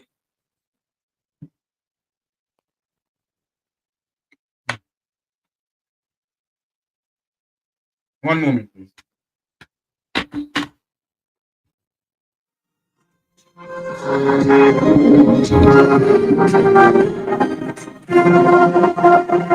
Meanwhile, the Minister of Constitutional Affairs, Marlene Mallory Ford, has accused opposition leader Mark Golding of trying to lead the process of constitutional reform. She has called for Mr. Golding to come clean and to tell the country what she calls the real reason why he has instructed his members not to sign the draft report. Details from Anthony Lugg.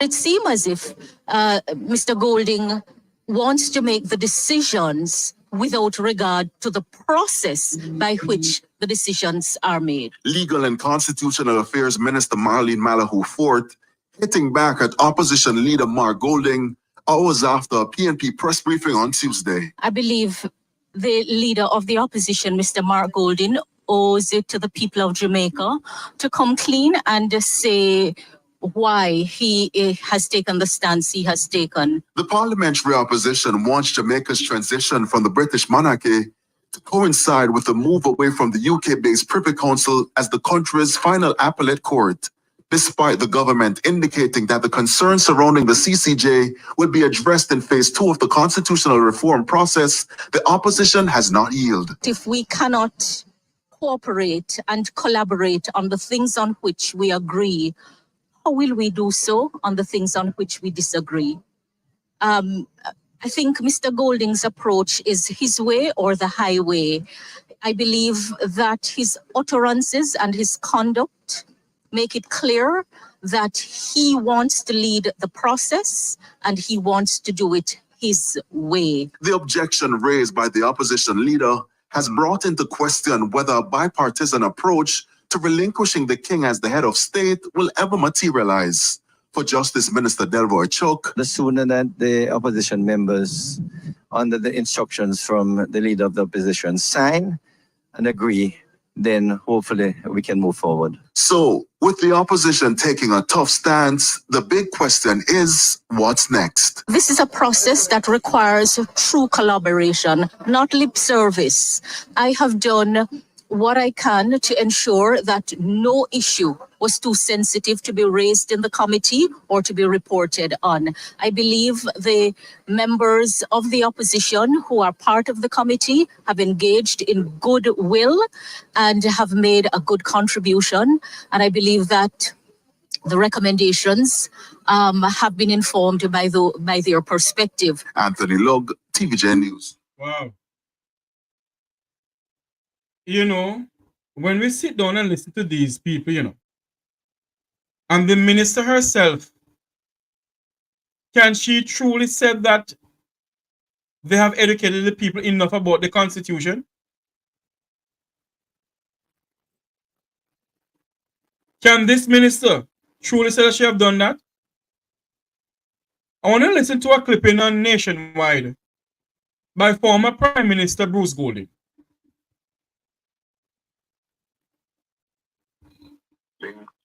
With Britain, with the United Kingdom, should be severed.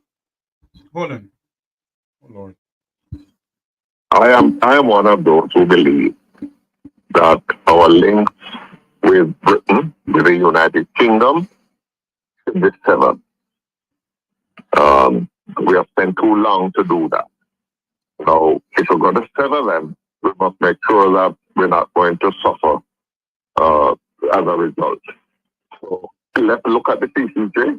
Let's see whether or not the CCJ can provide the quality of jurisprudence that we want, and let us do that. I've been very concerned, that there is nothing to prevent the British government from deciding next year or next 2 years we will no longer receive cases from Jamaica. And if they were to decide that, that is within their gift, not ours. If they were to decide that, what do we do? Go to CCJ. Do we run to CCJ and say, listen, we didn't want to join you all this while, but we come now? I mean, we need to be able to take decisions that are taken with pride and with conviction. I don't like to operate on a situation where critical aspects of my governance are outside of my control, or outside of the control of the people of Jamaica. Mr. Gold, you have a big point. The Prime Minister needs to tell the people of Jamaica his plans. He's correct. Suppose in the next 2 years, I suppose come next week or next month, London, Britain decide to tell us, listen to me, we will not take any more cases from Jamaica to the Privy Council. What do we do? The Privy Council, what do we do? He's correct. Are we going to run to the CCJ and say, hey, we didn't want to join you, but London kick us out? So I believe, I've always said this, I firmly believe that Jamaica should join the Caribbean Court of Justice. Because it's not a 50-50 that we are safe with London.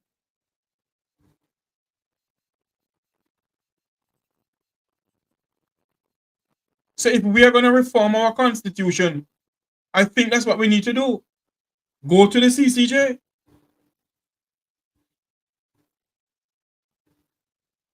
That's my honest belief.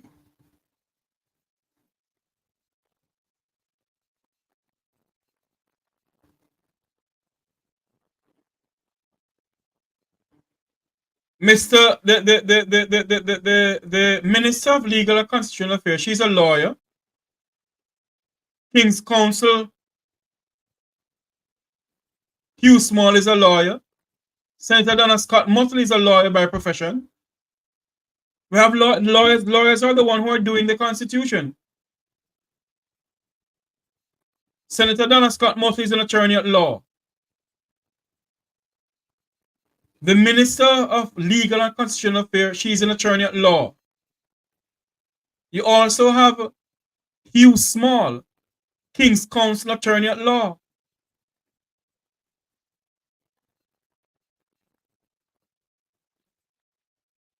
They're on the committee to reform our constitution. It's not being done by a bunch of politicians. It's being done by lawyers, professionals. But the parliament have the final say in it, and the people.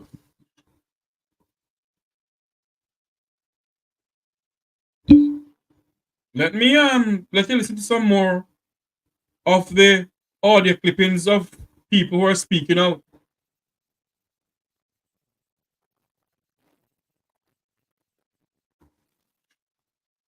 The Prime Minister needs to answer to the people of Jamaica. The Prime Minister himself needs to tell us what is his plan towards the CCJ. I want you to listen to what King's Counsel Hugh Small said also. Upon it as restricted copy. I have you read it, they were taken back. That is not the transparency and the trust that we expect in a country that is looking seriously at reforming its constitution. There were some members of the committee that signed the document already, even with those flaws in it. I told the meeting and the minister that I couldn't sign the document unless I saw the rest of it. The document was not given to the members of the committee to be able to take home. It had a stamp on it as restricted copy. I have you read it, they were taken back. That is not the transparency and the trust that we expect in a country that is looking seriously at reforming its constitution. So hold on there. You heard what Mr. Small said? That there was some restriction on the document for them to sign. And he could not sign the document because he has to go through the document. So is it that the minister is saying to the people of this country, are saying to the people on the committee, just sign the damn thing, man. Just sign it. You have a look, don't read it, just sign it. Mr. Small always said that there are some errors in it also. So is it that they were trying to push through this thing? I decided to push through it?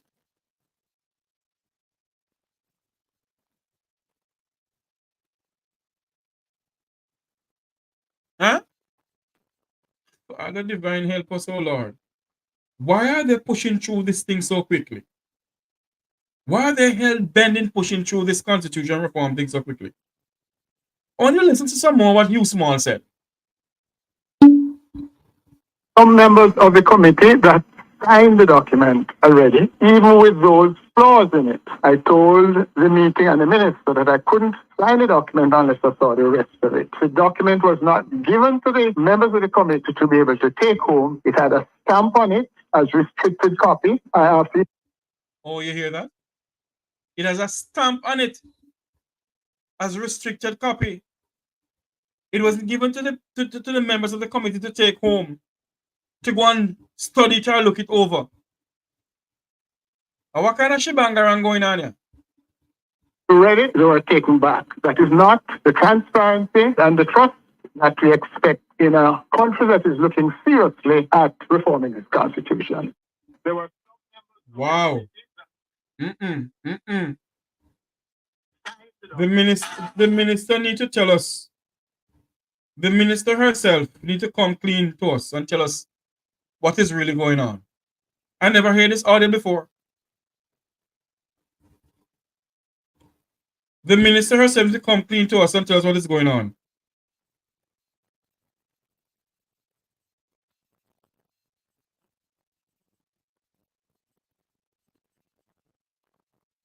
I just got a message from my guest apologizing that he's stuck in traffic.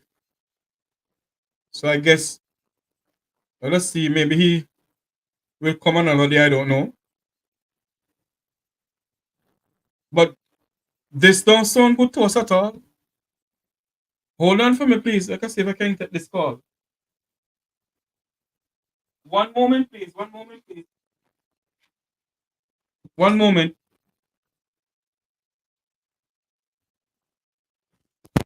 Hello, good afternoon, good night. Good evening, Jeffrey. Good evening, sir.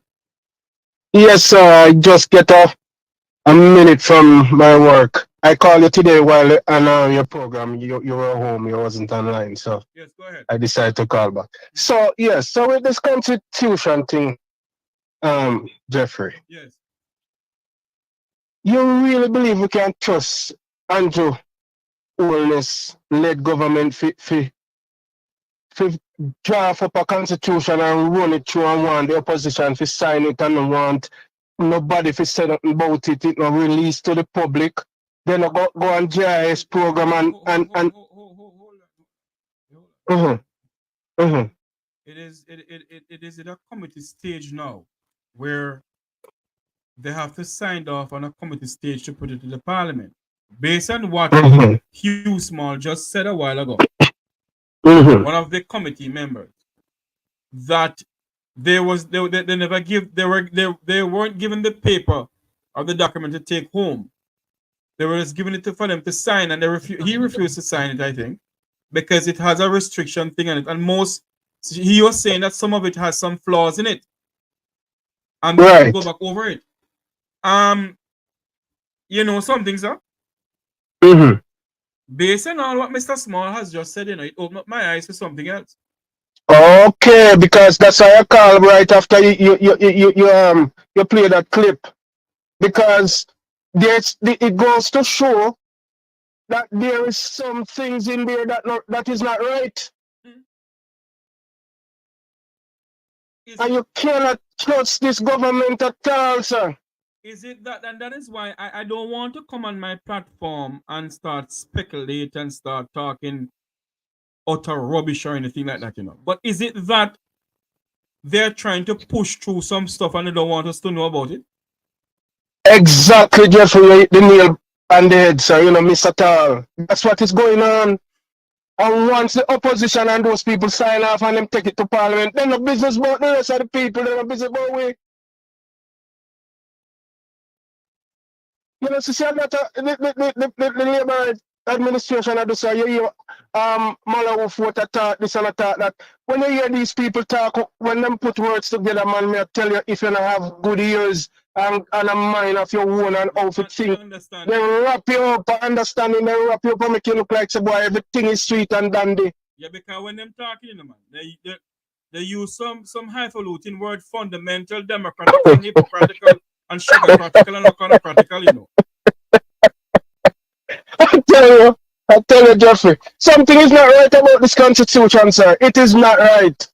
When them have draft up and try push through, there are things in there to cover them back, to protect them, to give them certain powers. And once the opposition sign off on it and then take it to Parliament, remember they have their majority, you know. There is nothing we can do about it. Andrew Wallace talk to Mr. Tavares. You hear that man talk to Jamaica? No, because listen to me, and I want to apologize for this, you know. Prime Minister, you allow the people to talk to you about you like this way, you know, sir. Because you have some arrogant ways about you. Arrogance, man. And you, Prime Minister Honest, letting the Jamaican people talk about you this way. You. Approach. No, you're not loud time. You're loud and clear. Before I call you and all of that, I was hearing you loud and clear. Is my mic low? Hold on for me, caller. Hold on for me. Those on my platform, is my mic low? I don't understand. The mic has been loud all along. Unless the Labour Party members are trying to stop me from talking.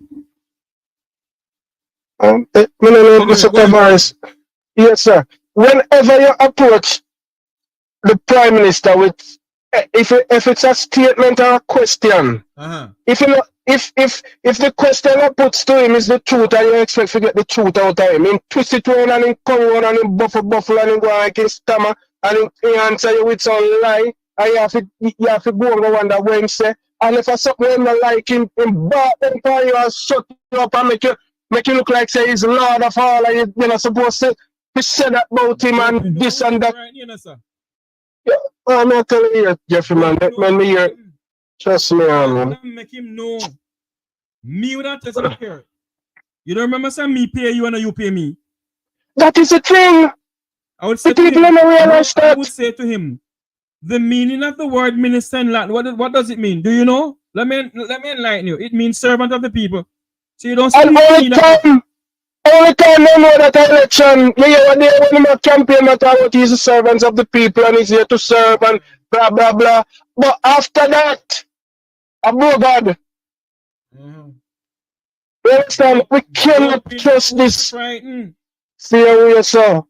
We cannot trust these people with the Constitution, so we need to see it put it out here, whether in the paper, whether upon JRS they have a series, a segment of evening time when them read it and make people explain, people call in, whatever form they need to do. Because the masses of the people them too busy trying to get food, to put on them mouth, food, clothes and shelter and to send them picnic at school and what. They're not business about Constitution until they know that. Then just want to go and wiggle up something and then our opposition to sign off on it and then off the talk. Everything is political. And when the man talks straight, say it's about the Jamaican people. The man now look at points to that. Hold on.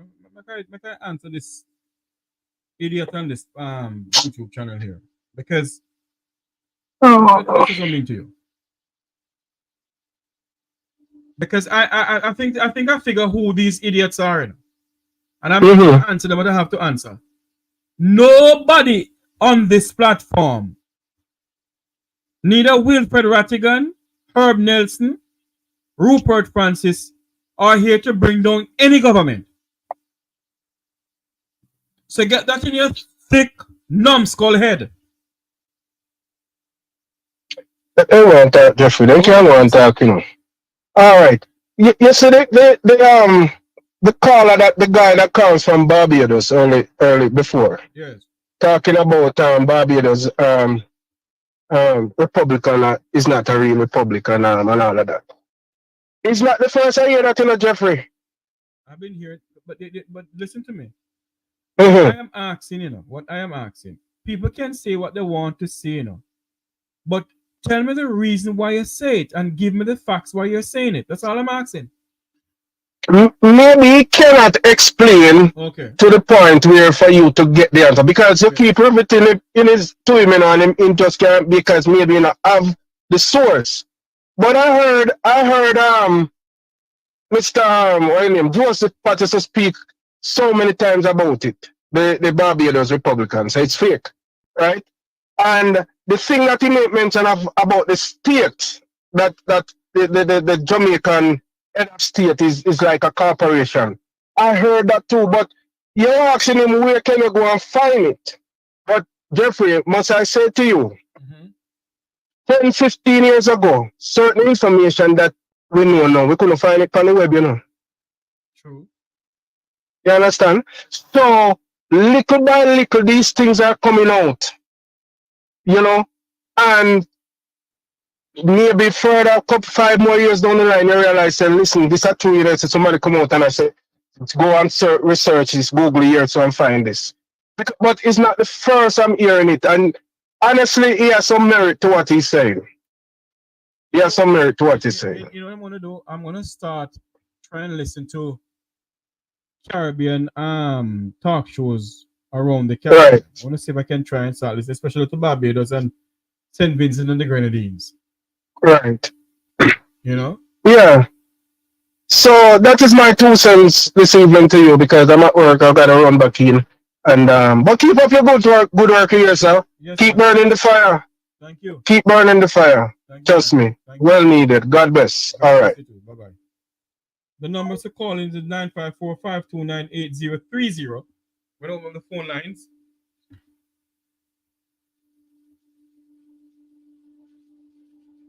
Hold on for me.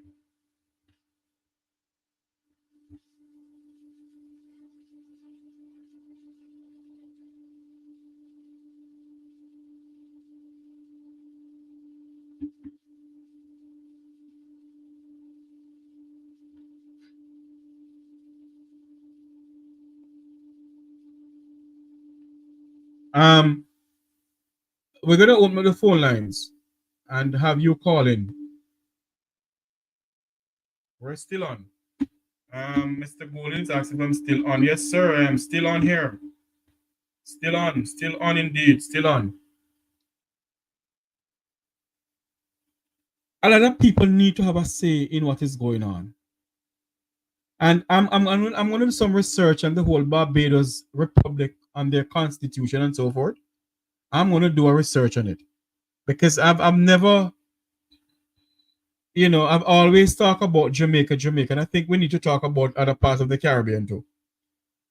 At one point, I was saying that we need to model off of Barbados and their republic status, but based on what we're hearing now, people need to we all need to really do a research on Barbados and the republic status to see if it is really something that the people of Barbados really wanted, and see you know, look within the constitution of the Republic of Trinidad and Tobago and their reform to, you know, and being a republic, you know. But what we're saying down here in Jamaica though is that the minister need to come clean to the people of Jamaica.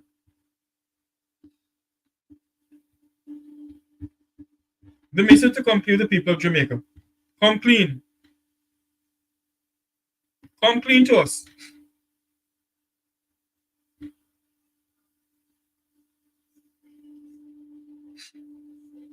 Come clean.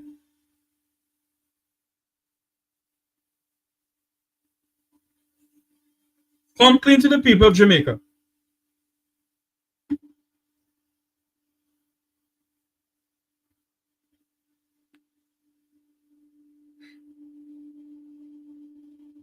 Come clean with us. I have been inviting Mr. Joseph Patterson on my platform, Sir Blue. If you can get him to come, that'll be good. Because I've been invited on my platform and he refused to come. I don't know why. I don't know why he refused to come on my channel. Don't know why. We're gonna listen to some more audio clipping from other people who have been speaking about the Constitution in the halls of the Parliament of Jamaica.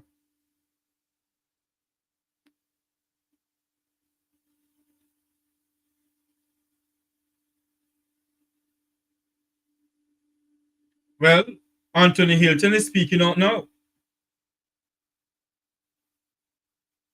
I want you to listen to what Mr. Hilton said, courtesy of Nationwide. Anthony Hilton says the government's handling of constitutional matters has given the PNP reason to not trust them.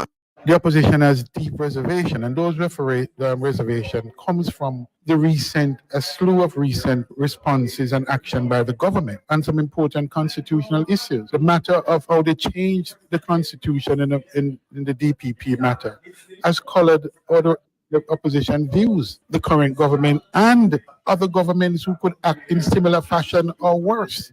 He also cites the government's handling of the states of public emergency and the subsuming of the Office of the Political Ombudsman into the Electoral Commission of Jamaica, ECJ, as areas of concern. Hold on for me. I have with me Mr. Stephen Golden. Stephen? Hi, Jeffrey. Can you hear me? Loud and clear, man, from Negril Point tomorrow and Point and beyond the shores of Jamaica, my friend. Okay. Thanks for having me. Yes, welcome to the program. Good evening What to is you your and views your on the listeners. Constitution reform, Mr. Golden? What? Repeat again? What is your views on the whole Constitution reform? Boy, I've been communicating that for some times in terms of what I think needs to be addressed at this significant juncture if we are serious about removing ourselves from the British monarchy. Mm-hmm. One of the things I've been vocal about is issues regarding the Maroons and their previous treaty with the British, as well as I think the need for the system of government that we choose to go forward with. Give more power to the people in terms of a directly elected president. So those are my views. I know we are somewhere down the road now where there are different issues being discussed because it seems the two political parties tend to agree primarily on the fact that they should be the ones who select the ceremonial president. So there's any consideration of what the people have been saying, because that certainly is a strong view out there. Mm-hmm. I want to play an audio clipping. It's a video, but I get this audio also. I can't put it on here because there's something wrong with my video part here. That you said at a function that you was at a function about a year ago or something of the sort, and I found it on TikTok. Not TikTok, Instagram. Okay. And this is what you said, Mr. Golden. The political parties right now, when I keep telling them, say, if you're going to reform the Constitution, let the people vote for the president.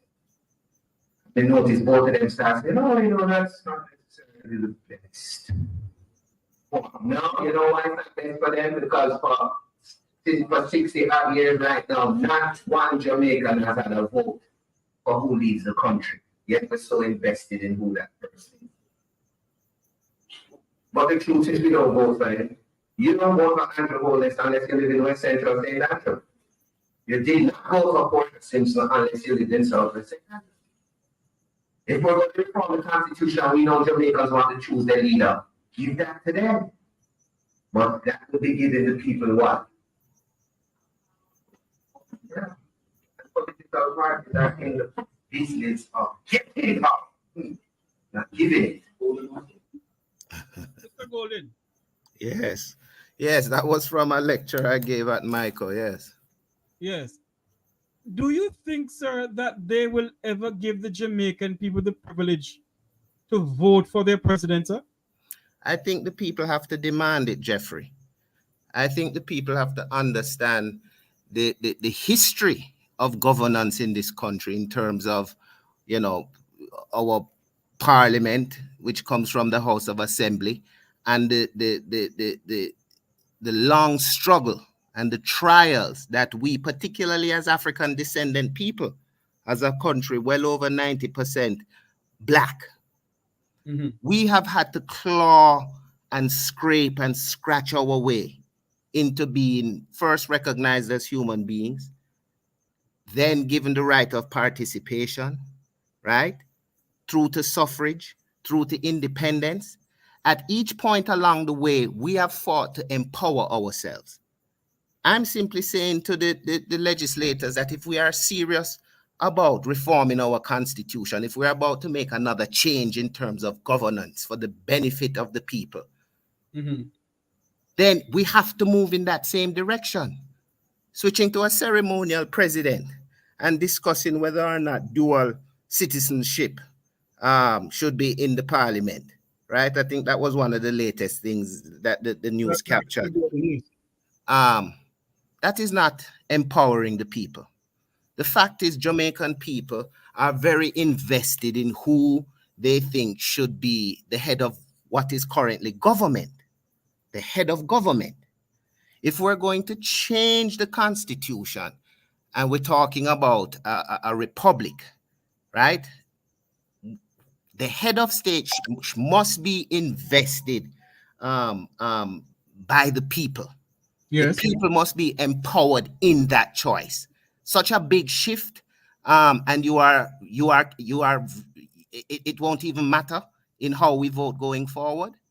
This is important, right? And the Jamaican people, we have to also understand the political culture, because everything is culture, right? And the way politics has evolved in our country, there's a certain political culture in Jamaica. And if we're honest about that, it is the fact that many times people vote for their member of parliament as a proxy vote for who they want to lead the country.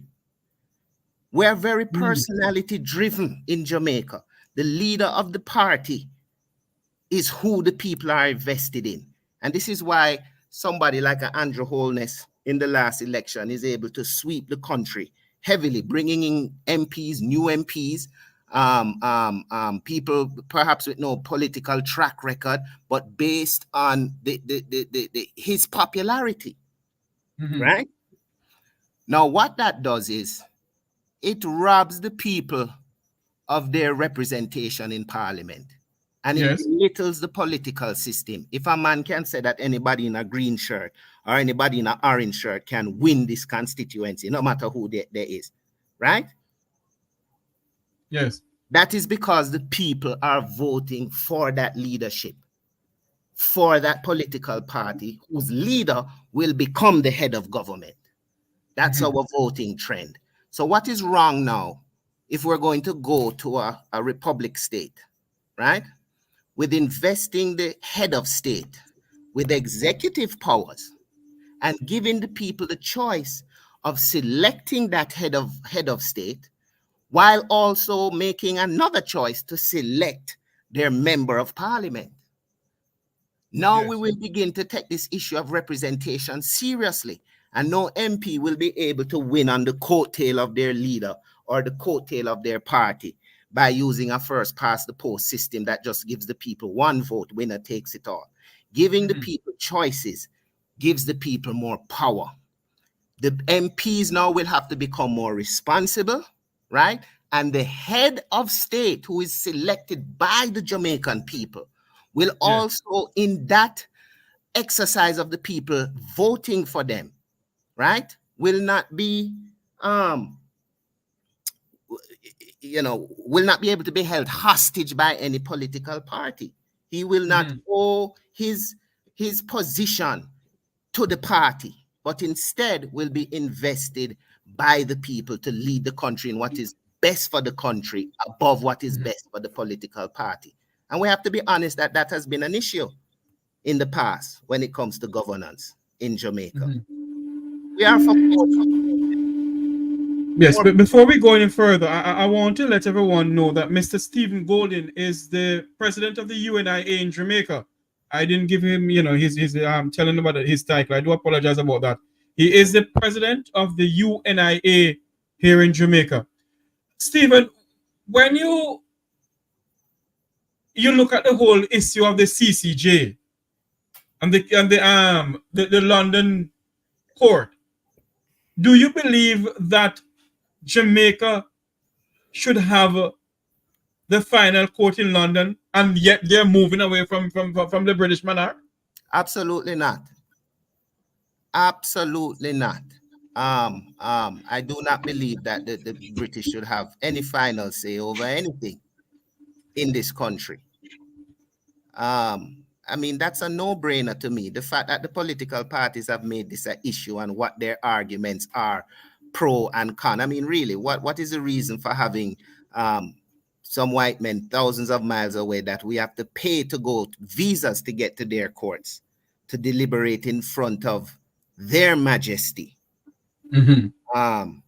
What reason can we give to uphold that? All I've heard is about corruption and political corruption, but people can't weigh the judicial system in terms of a regional judicial system by the political culture of Jamaica. That's part of the problem with Jamaicans and how we understand politics and how we exercise our duties, rights, and obligations when it comes to politics in the country. So I still don't understand. And sometimes I think these political parties just come up with reasons to oppose each other for other agendas, right? We cannot, I feel the same way about visa requirements. And that's something the press captured me saying a while ago when I proposed reparations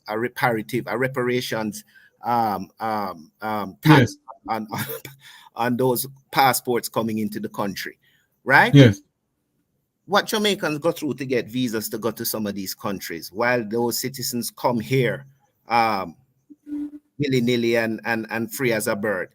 I think that is telling you, our sovereignty. I believe that any country that requires us to have a visa to go there, their citizens should require a visa to come here. Right? I'm not for singling out any country based on perception. I'm just for reciprocal policies. Right. Yes. So if you are friendly to us, we are friendly to you. If we have to stand up out front of the gate for how many hours, pay money, and sometimes not even get a visa, well, then you should have to do that too. And if you like it, then maybe you will stop and we will stop. Right. These are the things we have to talk about when it comes to constitutional reform, empowering the people, empowering the nation, reclaiming our sovereignty. And fulfilling the duty we have to our ancestors in the complete liberation of our people, right? Heart, mind, and soul. That's where I am with constitutional reform, Jeffrey. But do you believe that the Constitution Committee has educated the people enough to go forward? Because the majority of Jamaicans, Mr. Golden, do not know, have never seen a copy of the Constitution, do not know, they not even know their fundamental rights through the Constitution, sir. This is the information age and the digital age. I don't want to make excuses for our people anymore. The fact is, we haven't been cultured to take an interest in those things. But in this day and time, if we want to empower ourselves, as the Right Excellent Marcus Garvey bade us to do, then the information out there is there to be gotten, right? And we must take the time to understand. If we are to take charge of our country, we can't be walking around complaining about crime or complaining about taxes or complaining about this, but yet we throw our hands up in the air and leave it to some magical being to take charge and govern our nation. This is where the political parties have succeeded in the last couple of decades to put a hold on how politics is done in this country, because people surrender those rights, and they're quite willing to have others do for them what they should empower themselves to do for themselves. Right? So I don't want to make any excuses. People want to understand the Constitution, they must seek it out and understand it. If people want to spend time at political parties and take everything their political leaders say and run with it, without considering agenda and without looking deeper into it, then, you know, maybe you should stay under some white sovereign king thousands of miles away if you're comfortable with that style of it. Do you believe in our new constitution there should be term limits and fixed election date? I believe in several things, Jeffrey. I believe several things will empower the people. For example, the upper house, which came about as a means of the governor keeping control over the legislative and executive arms of the government as they slowly allowed Black people to participate in governance in this country, has largely remained so, except that instead of the governors, the political parties have replaced the governors now. So the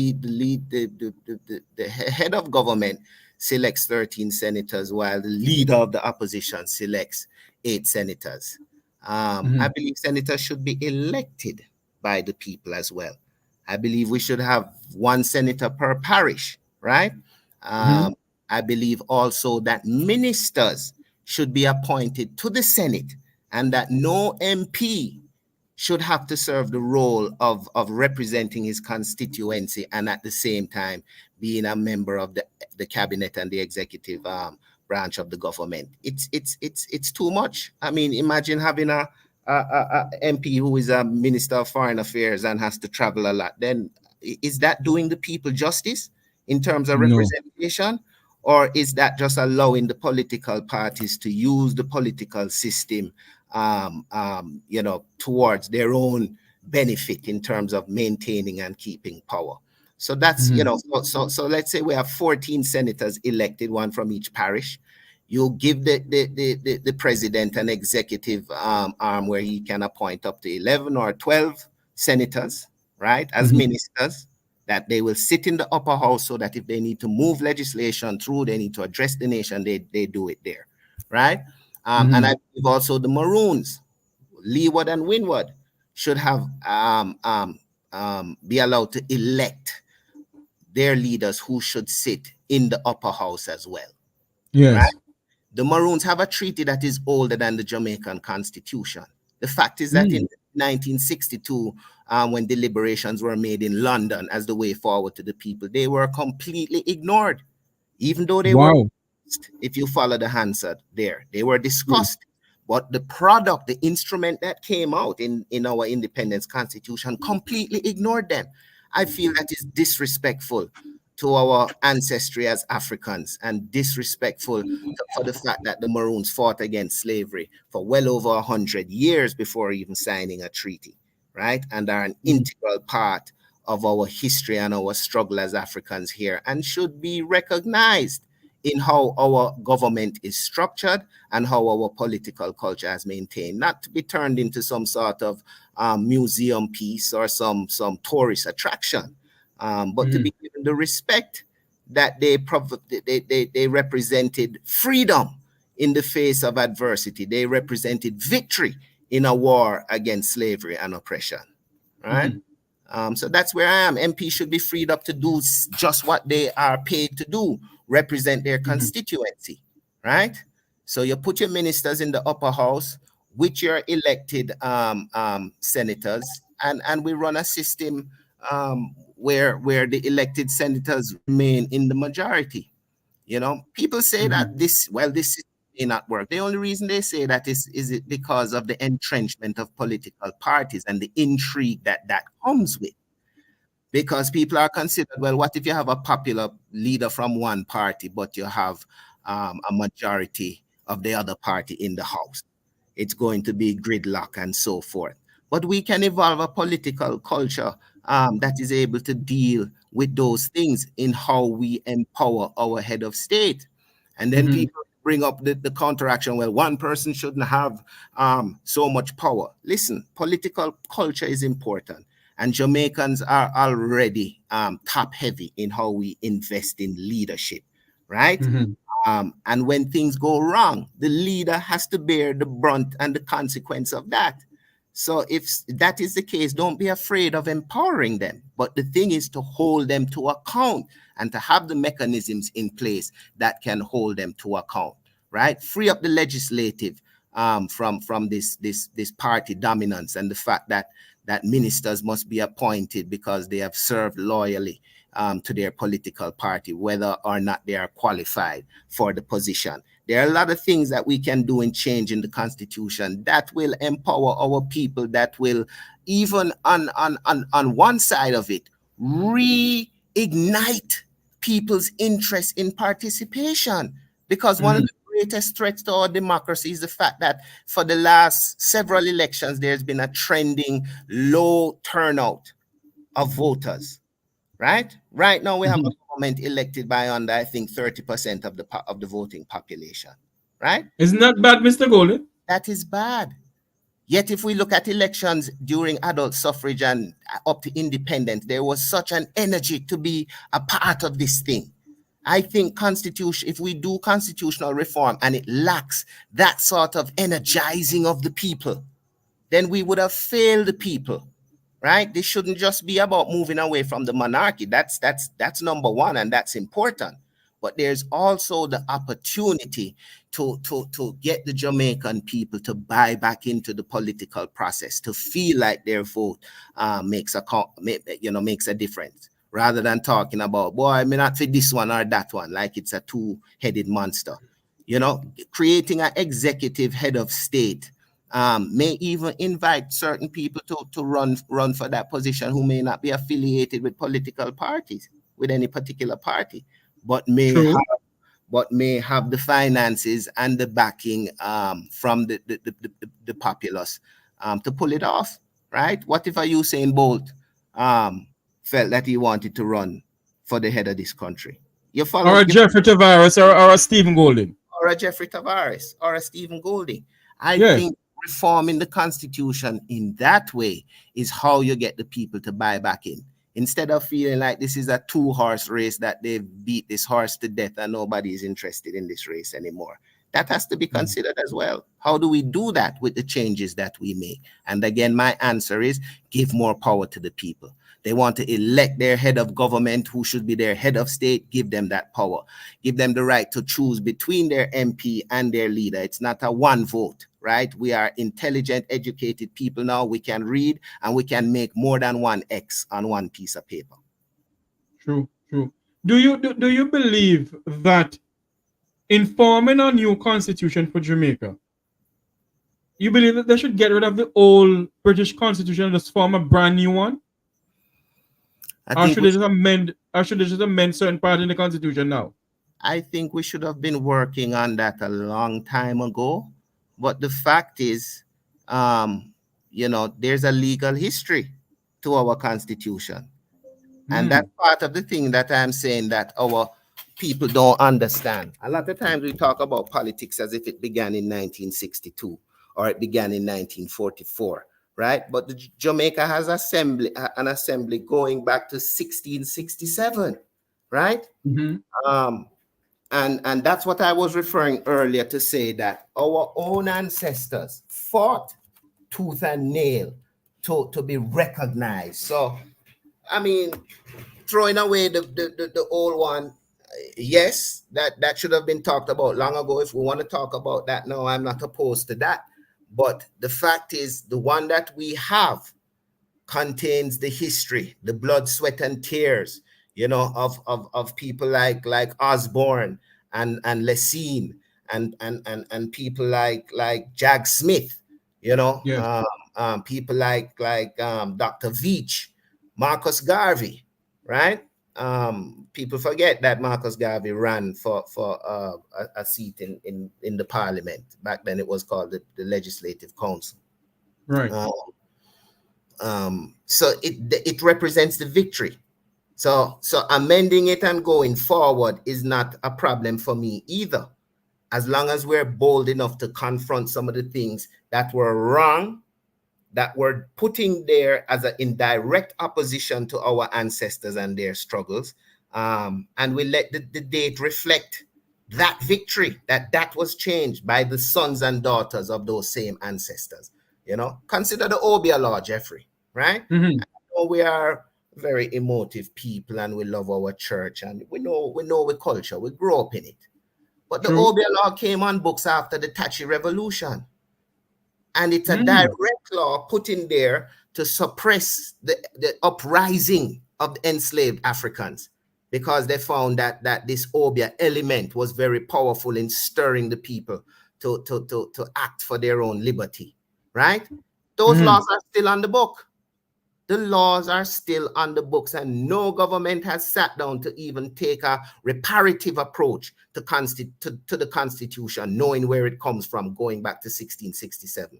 Many Jamaican people don't know that in 1724, because of Francis Williams, probably the first black man to go to Oxford, who came from Spanish Town in St. Catherine, a free African at the time, who was wealthy enough to go to Oxford. Look him up if you don't believe me. Francis Williams, a famous poet, wrote a poem about Governor Haldane, right? In 1723, Francis Williams was accosted by a white man. And when he defended himself, because he was not a slave, right? Yes. He was a citizen of this country. Laws were made in the Jamaican Assembly, making it illegal for a black person to strike a white person, Jamaicans don't talk about these things. Those things were in our Constitution, right? Yes. So if we're talking about Constitution reform, there also has to be that reparative element of setting right what we know was put there as an obstacle to the liberation of our people. That is a part of giving power to the people. The fact is, you have a Obia law on the Constitution right now, but if you watch television in Jamaica late at night, you see a whole heap of Indian astrologers in advertising and telling you to call this number, and nobody not locking them up. So, call me Miss Cleo. The fact that it is on the book just shows that we still legislatively suffer from white supremacy. True. So, Mr. Golden, if we are going to move away from London and yet we're talking about reparation, how you think that will work out for us? That's a very good question.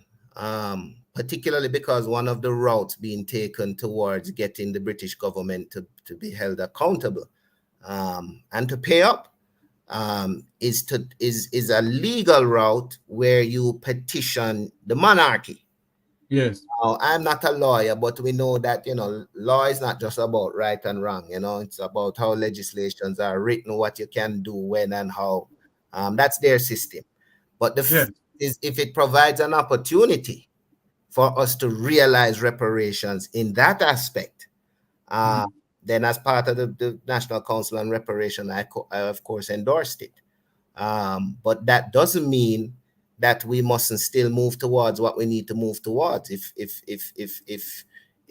is that we become a republic before that happens, and they use that as a reason to hold on for me, Stephen. Hold on for me. I think this caller may have a question. Hold on for me, please. Hello, good night, caller. Welcome to the Make Talk program. Mr. Tavares, I don't think that letter comes from that man. It's so like hold on for me. What are you talking about? The one that respond to Mr. Rottigan. So where did it come from? No, what I'm saying, it just don't sound right. It don't sound like it comes from a professional person. Well, it came from that, ma'am. I'm talking about constitutional reform now. Okay. Mr. Stephen Golden online. So all right. You have any question to ask about the Constitution, or you want to continue listening to us? I'm listening. Okay. Right. Thanks much. Wow, she got me interested now. I'm sorry, I came on late. I don't know what letter she's talking about. I will let me tell you the letter, Stephen. Wilfred Rattigan. You heard about Wilfred Rattigan, eh? Yeah.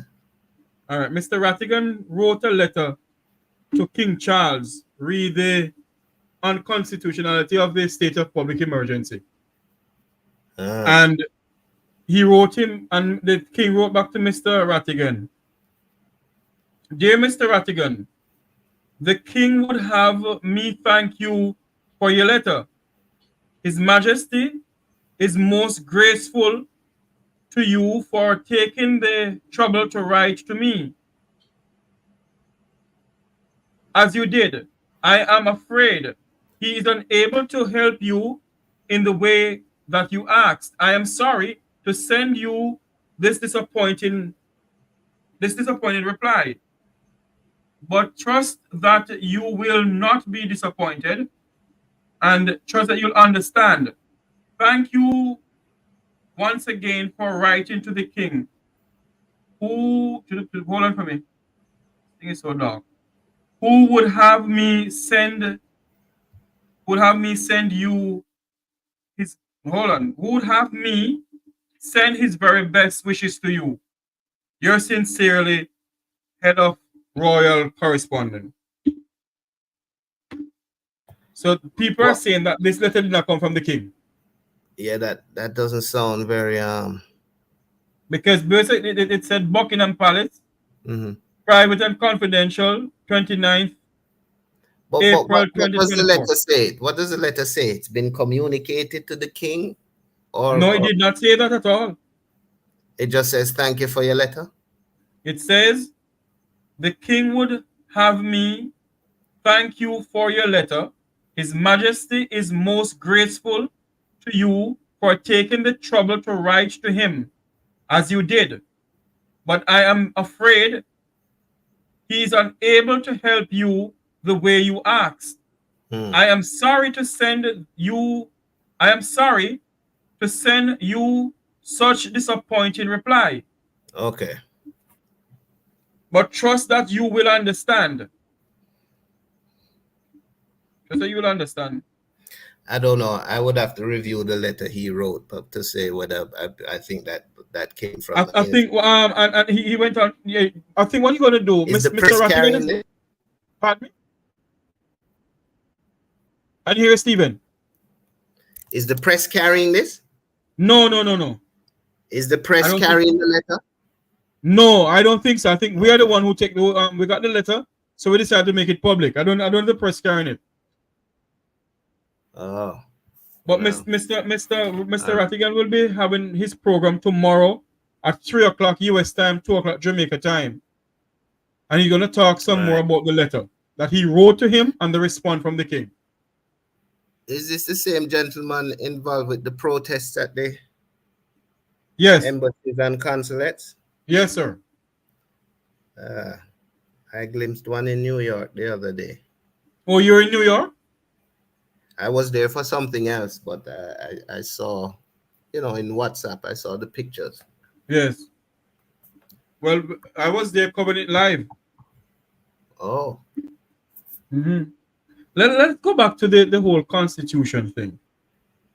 Based on all of this and the whole thing when it comes on to reparation and so forth, do you think that they're gonna just forget about reparation, even if they had some plans for reparation for Jamaica? When you said they, you mean the British monarchy? Yes. I think they will be brought to book. It's been a long struggle, Jeffrey, and it has made great leaps and bounds in the last decade. That for those of us who have been, on the grounds with it for over 30, 40 years, it's really amazing to see what is happening. So yes, I do believe once the momentum swings it that way, not just the British monarchy, but all the monarchies will have to come to book. All the monarchies that participated in the illegal trafficking of Africans. Yes. Well, when you look at the monarchies, is that they represent a continuous institution to that time, and who were intimately involved in the trade. You know, the Royal African Company was started by the Duke of York, and people know the Duke of York is a title given to a British prince, right? Mm-hmm. So, and that's just one example. Do you in all of this, Mr. Golden, in all that is going on, and they are trying to do this and trying to do that, do you believe that they have educated the people enough about this constitution, or well, because a lot of Jamaicans do not know what a referendum is, yet we're going to vote in a referendum? If you're referring to the CRC, I mean, they've done the public forums, at least some of them. I was present at one, I think, or two. Have they done enough? You know, politics is like a chessboard sometimes, you know, Jeffrey. Yes. They have to gazette these things. They have to do these forums. Are they really vested in the people coming out in full force? And sometimes I think that becomes a headache to them. They like to do these things procedurally, but in terms of really getting the people going. But then who is it to say that the responsibility is left on them to fire up the people? Huh? If people can't fire up themselves and go to these things, there's an apathy amongst the people that we mustn't ignore or excuse them for. Jamaicans like to take on an attitude of it's always somebody doing something to us. It's always somebody else to blame, because we don't like to accept responsibility ourselves sometimes, right? You can't be in this age where we are tick-tocking and seeing what's going on in China and Italy every morning in real time sometimes. But yet it is left for what more you want the politicians to do to motivate you to become involved. Is it their job to motivate you? It's your job to hold them responsible and accountable for certain things. The Jamaican political culture has to evolve. And if the politicians really want what is best for the people, then that is the direction they should try to craft or recraft the Constitution. That must always be a consideration, right? You ever notice in the United States, oftentimes you will see congressmen advertising on television, you know, this is being voted on, you know, how should I vote, you know, or write to the congressman and tell him. You ever seen something like that in Jamaica? With an never in my years of living. Then you don't believe that our political culture should evolve at some point where you begin to see the MPs engaging the people about what they're doing in the parliament, rather than it just become a grandstanding event in itself and writing speeches, right? So moving in that direction requires some tweaking of our Constitution, because we know that the Constitution was crafted the way it was to keep a minority in control of a majority. And I'm not casting aspersions on any of the political parties. I'm talking from the very onset of our Constitution. It was founded by white men in a country where they were the minority. Right. And they wanted to keep all the power for themselves and to disempower the people or keep the people from attaining power. Which is why I've repeated in this interview that we have had to fight and claw our way into governance into this country. But once we did so in 62, you notice between 1944 and 1962, you had a lot of independence in our parliament. Oh, yes. But suddenly after independence, everything got gobbled up. True. Right? And we understand the need for political parties, you know. We understand the nature of human beings to look for collective security, right? But somewhere along the way, we have to admit that some things have gone wrong. And it has become a matter now, as I said at that lecture in Michael, that the whole reason for a political party, its whole existence is based on getting power, not giving power. And that is what we are suffering from in terms of the political culture in this country right now, right?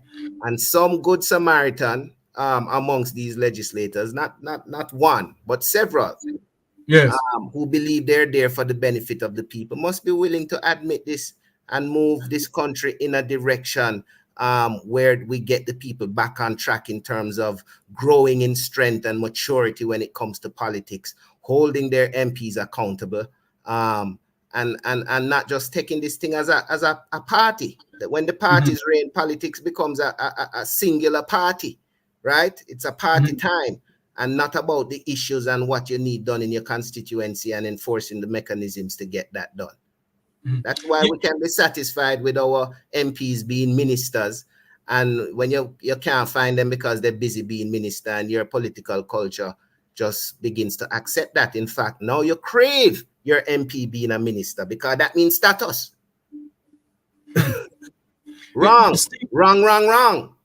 Indeed. Stephen, my viewers and subscribers on my YouTube channel, plus people have been WhatsApping me, and say I should ask you this question. And do I know I answer the question? They said to me, now that we're going to Republic, are we going to be landowners or landholders?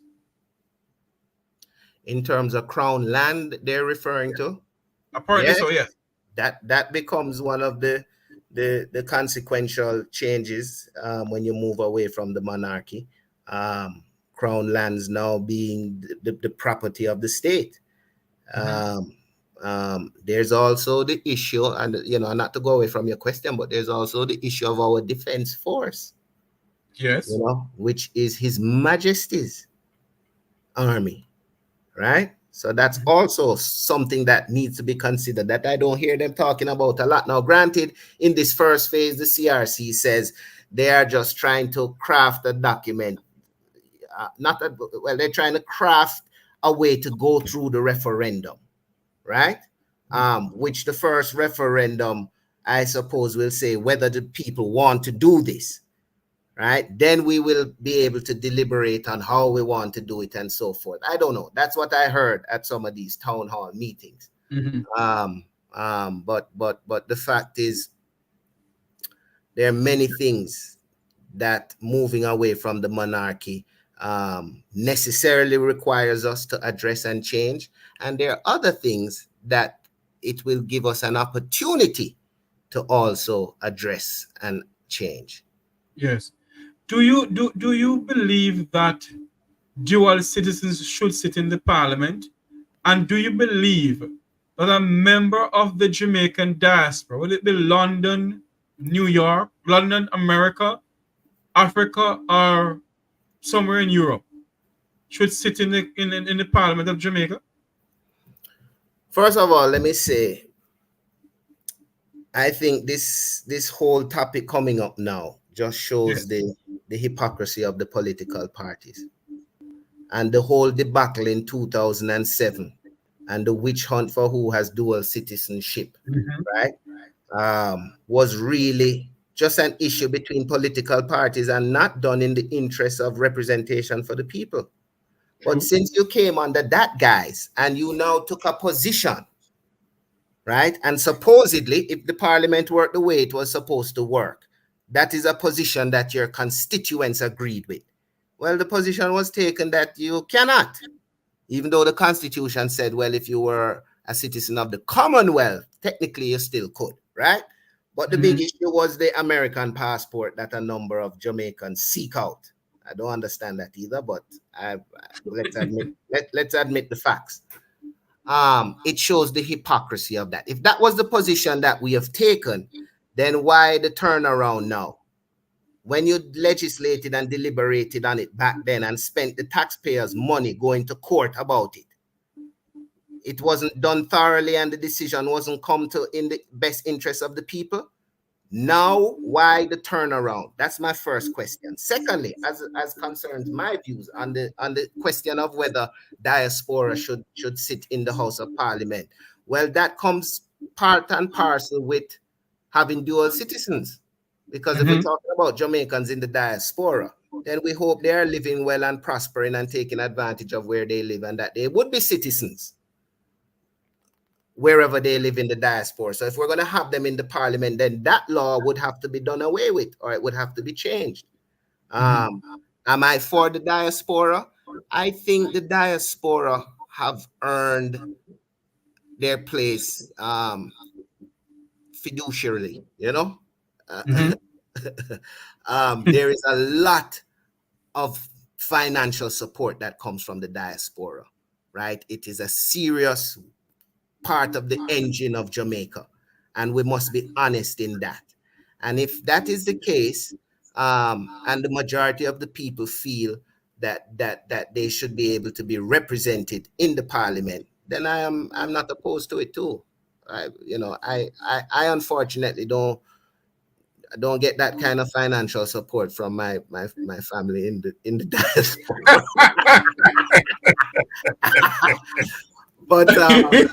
but others do, you know what I mean? Yeah.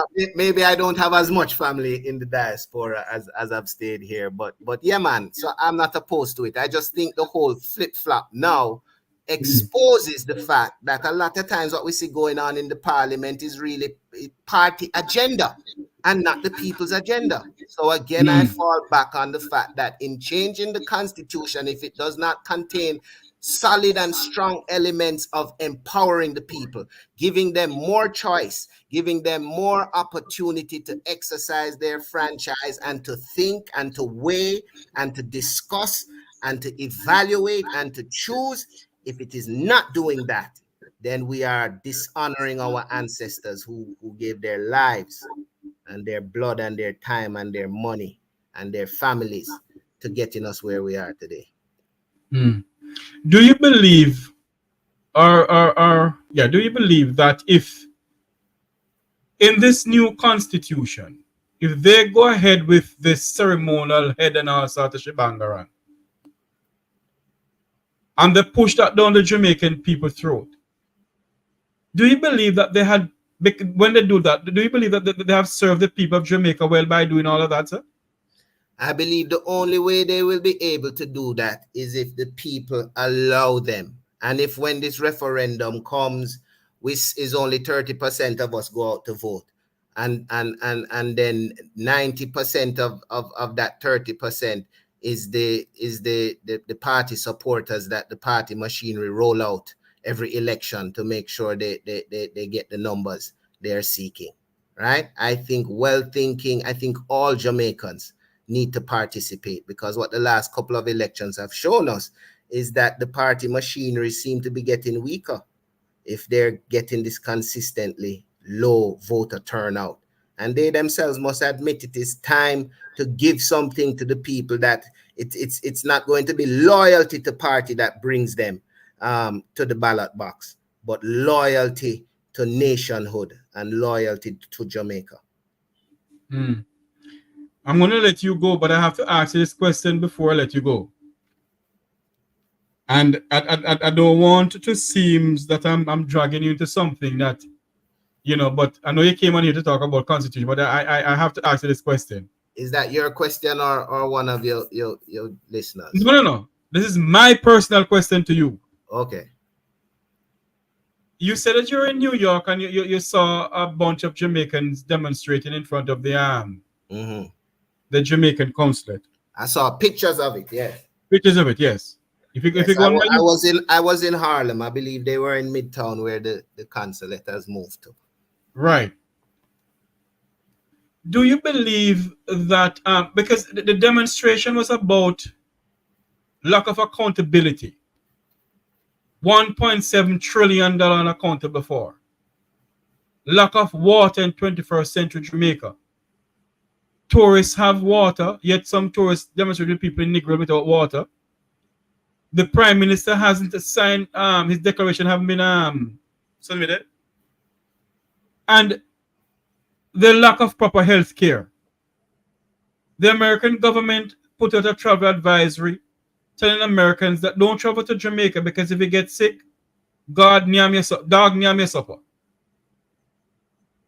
Do you believe that when the Jamaicans go out there in Lower Manhattan protesting against these things, do you believe that they're bringing down brand Jamaica? I have two thoughts on that, Jeffrey. Go ahead. We understand the position of the United States geopolitically, and even in terms of media and attention. And we have seen the diaspora of various nations use the US as a platform to drive a message internationally, albeit, because when you choose to do it that way, yes, you are putting your laundry out there. Even if you think you are trying to communicate to your own government, you're doing it in a way that exposes you internationally, right? And I believe that there are causes in nations that require that approach. It is also reflective of the size and the strength of the diaspora. Because if the talk is that in a few decades, you will have more Jamaicans outside of Jamaica than you do living in Jamaica, right? Then they are entitled, or if that is the case, you open up the very real possibilities of this being the preferred method, right, of communicating to your government. But I don't think Jamaica has reached that point yet. And I don't think the issues that are being expressed right now warrant us putting that on display in the United States, particularly at a time when there are other issues in the world that are a little bit more urgent. Oh, Mr. Golding, we're not talking about the world, so we're talking about Jamaica. Yeah, but I prefaced it by explaining to you I understand why that different nations' diaspora uses the US as a platform for this form of protest, right? And when you choose to do it that way, what comes as a consequence of that? So I think there are some things that as Jamaicans, we need to deal with in-house, right? And there's some things that happen in-house that sometimes we don't really need it going abroad. That is a part of, that is a part of every family. Now, maybe I am generation, I forget what I am after the baby boomers, right? Maybe I'm not the generation X or Z or whatever I can't remember what my son calls his generation, where everything they do, it is on a level of to the world instantly.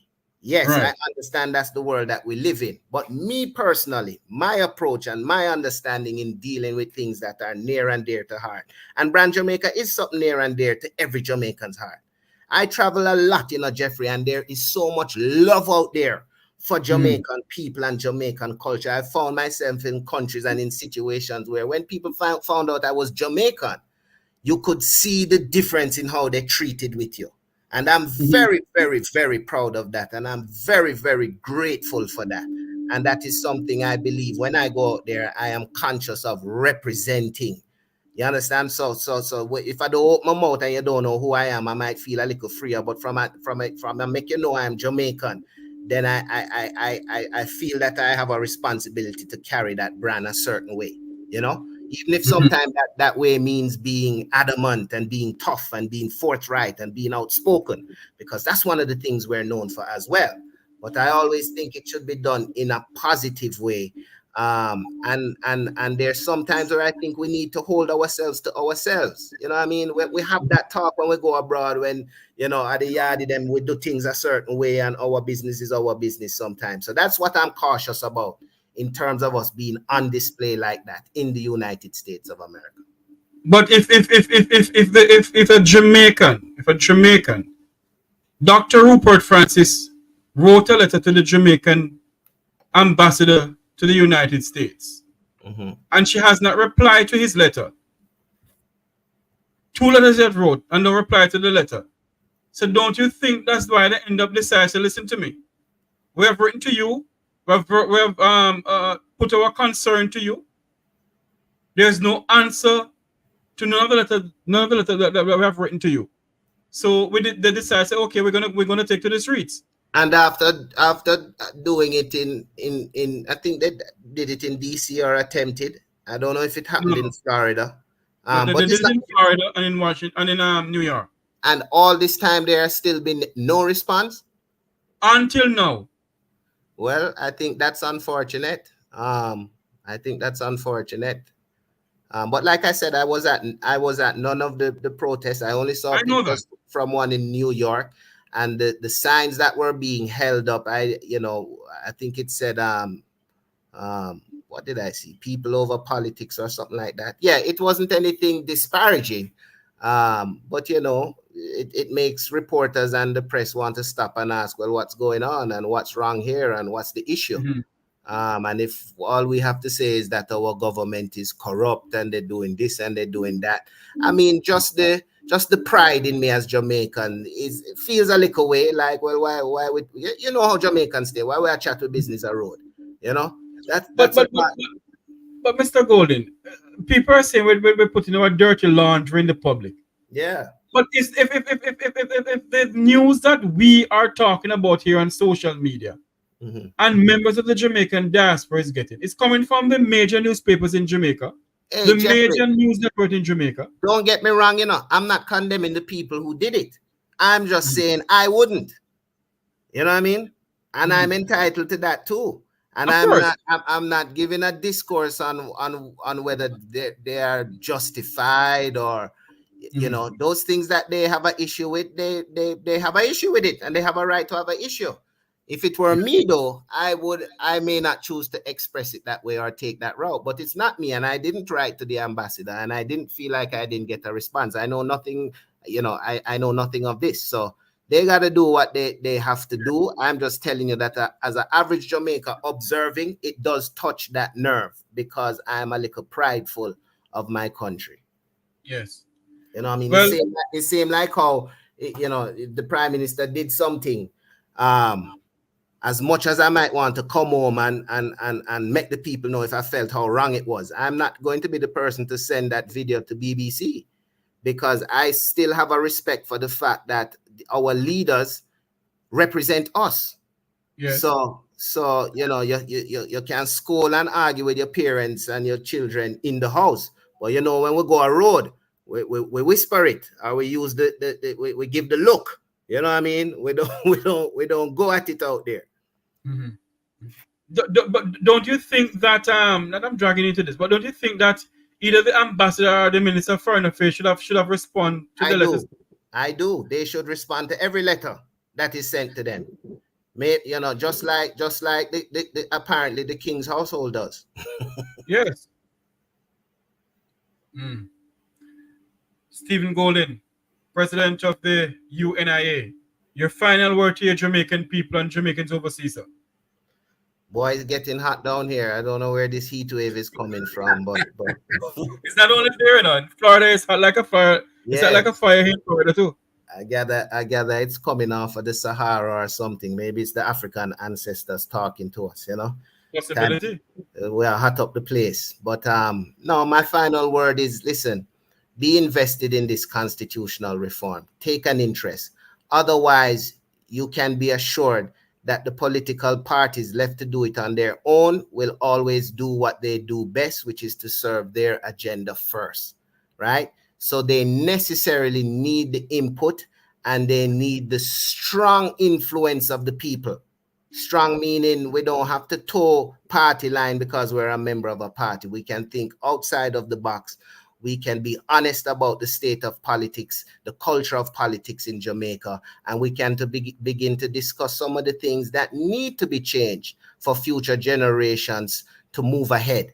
And we don't stay where we are, moving around in circles, flipping the coin, whether it's heads or tails, heads or bells. Eh? Yes. Thank you very much for coming on, sir. Blessed love. Thanks for having me. And don't be a stranger now to the Make We Talk program. Thank you, Jeffrey. Anytime. Yeah, man. Thanks much. Stephen Golden, President of the UNIA. Thank you so much. We're gonna switch gear. It's at 9:46. My wife is giving me the wrap-up signal too. Stephen Golden is the son of former Prime Minister Bruce Golden. I see somebody put on the chat room here that Mr. Golden was one of Jamaica's best prime minister. There you have it, Mr. Golden. Opinion on the protest. Hold on.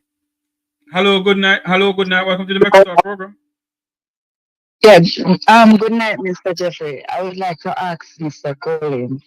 I respect his view, and what he says make a lot of sense. And yes, his stand that he taken about the demonstration in the diaspora, that he doesn't like we exposing our dirty linen. But my question to Mr. Golding is, He already left it. No, go ahead. I respect his view, but if we, the Jamaican people, are crying out to our politician about the corruption, and instead of he respond to us, what he does, he ignores us. He ignores, and then, when people come down hard on him, they no longer exist. So I don't understand.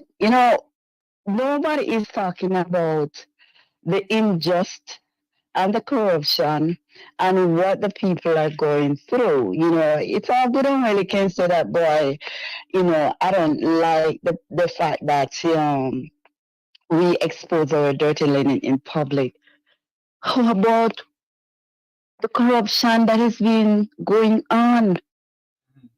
You don't hear anybody saying anything about it. You know something, man. When Mr. Golden said that, and I said to him, Dr. Rupert Francis has written 2 letters to the ambassador, no answer. No answer. You heard what Mr. Golden said? No answer at all. I said no, because it is, and I said to him, don't you think that they should answer to us? He said this is their sole duty. The Exactly. And the ambassador should have answered to Dr. Francis. But that's the point. So, do we have a choice to not expose our dirty linen in the public? We have to do it. We not have a choice. Do we have any other choice? If we're talking to the people that we put there to serve us, and they turn their back on us, and you almost don't communicate with the people at all, And when you do comfort him, speak down to the people, and don't talk to the people, he speak down to the people. And all his entourage, when they come out, look at Wilmington, look at every one of them. They don't talk to the people. They speak down to the people. And these politicians have the audacity and the behavior to class the Jamaican people. They class us when they're ready. So how can we not wash our dirty linen in public? It's a sad and the next thing that I want to speak about is that majority of our people do not know our history. We don't know our roots. We don't know where we're coming from. So hence we cannot know where we're going. You understand? Yeah, if you don't know your past, how are you know where you're going?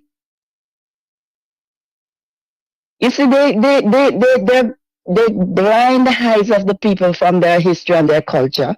A lot of Jamaican people, especially young people, don't know their culture, don't know their history. And this is the reason why we are in this kind of predicament, because we don't know ourselves. Every other nation know about we except we know about ourselves. True. Yeah. So everybody come and they say when you stand up for what you see that is not going on right, the moment you speak out, you are the biggest problem. And you are tear down the country. I see Andrew Owens is saying that Mark Golding a try for black, and it's how much he can't believe that Mark Golding is behaving that way. Does Andrew Owens, and the things that is important to the people, they're crying out to him. He promised that he will roll back the bus fare, and look, as they inside, they bring up back the bus fare again, right? The bus fare gone up. And if the people them talk, it's a problem. Look, the drive-by shooting star, they're trying to bring back 80s. People not supposed to have a choice. What is going on? They're trying to bring that back. In the 80s, it wasn't pretty. I can tell you. I live in nightmares in the 80s.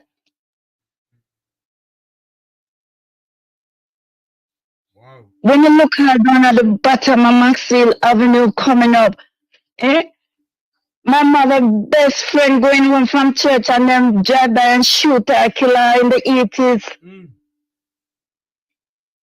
Do we want to go back there? And all these people, everybody come out and polish and make, people not supposed to talk when they're being oppressed. We are being oppressed by the people that we put to serve us. You understand? And Jamaican people need to understand that we have the power in our hand. We are the one that put them there. They are there to serve us, and they're not serving us the way that they are to, so we need to get them out. We need to get them out. And Warner said, behave as if he's the one that rolled thunder. Wow. Nobody's supposed to oppose him. Nobody's supposed to talk. And then you have the followers, this lad, Malafo, she come out. She take Jamaican people for either. The Constitution need to be done away with. We don't want to half and half. What do you mean done away with? Get a new constitution or what? That's what you meant? A total new, yes. Yes, a new reform, because guess what happened?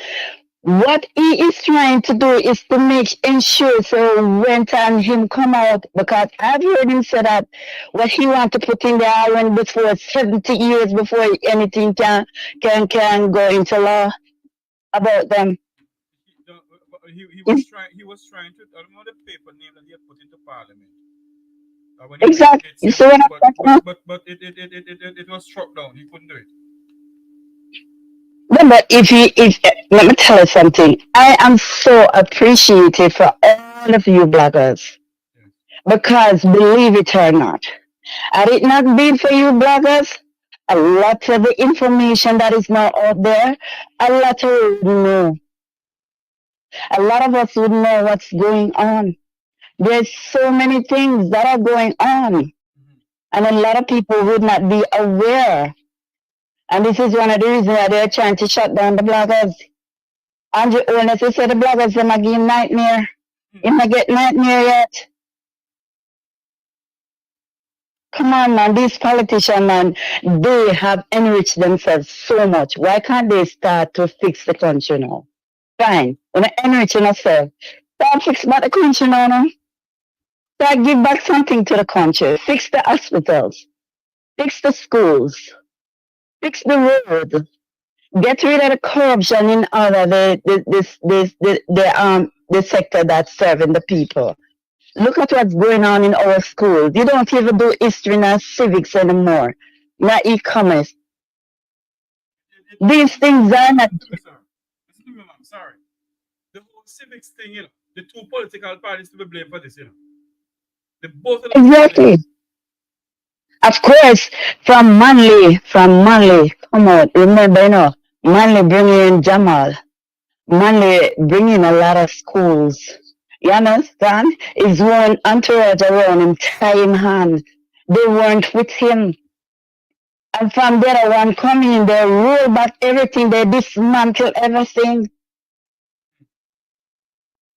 Jamaican people need to roll back the curtain and remember where we are coming from and where we are heading to. Where we want to be and what we want for our children and grandchildren. It is high time for us as a people to understand that we will not sit down and take all these garbage from these politicians that we put to serve our country and to represent us. Yeah.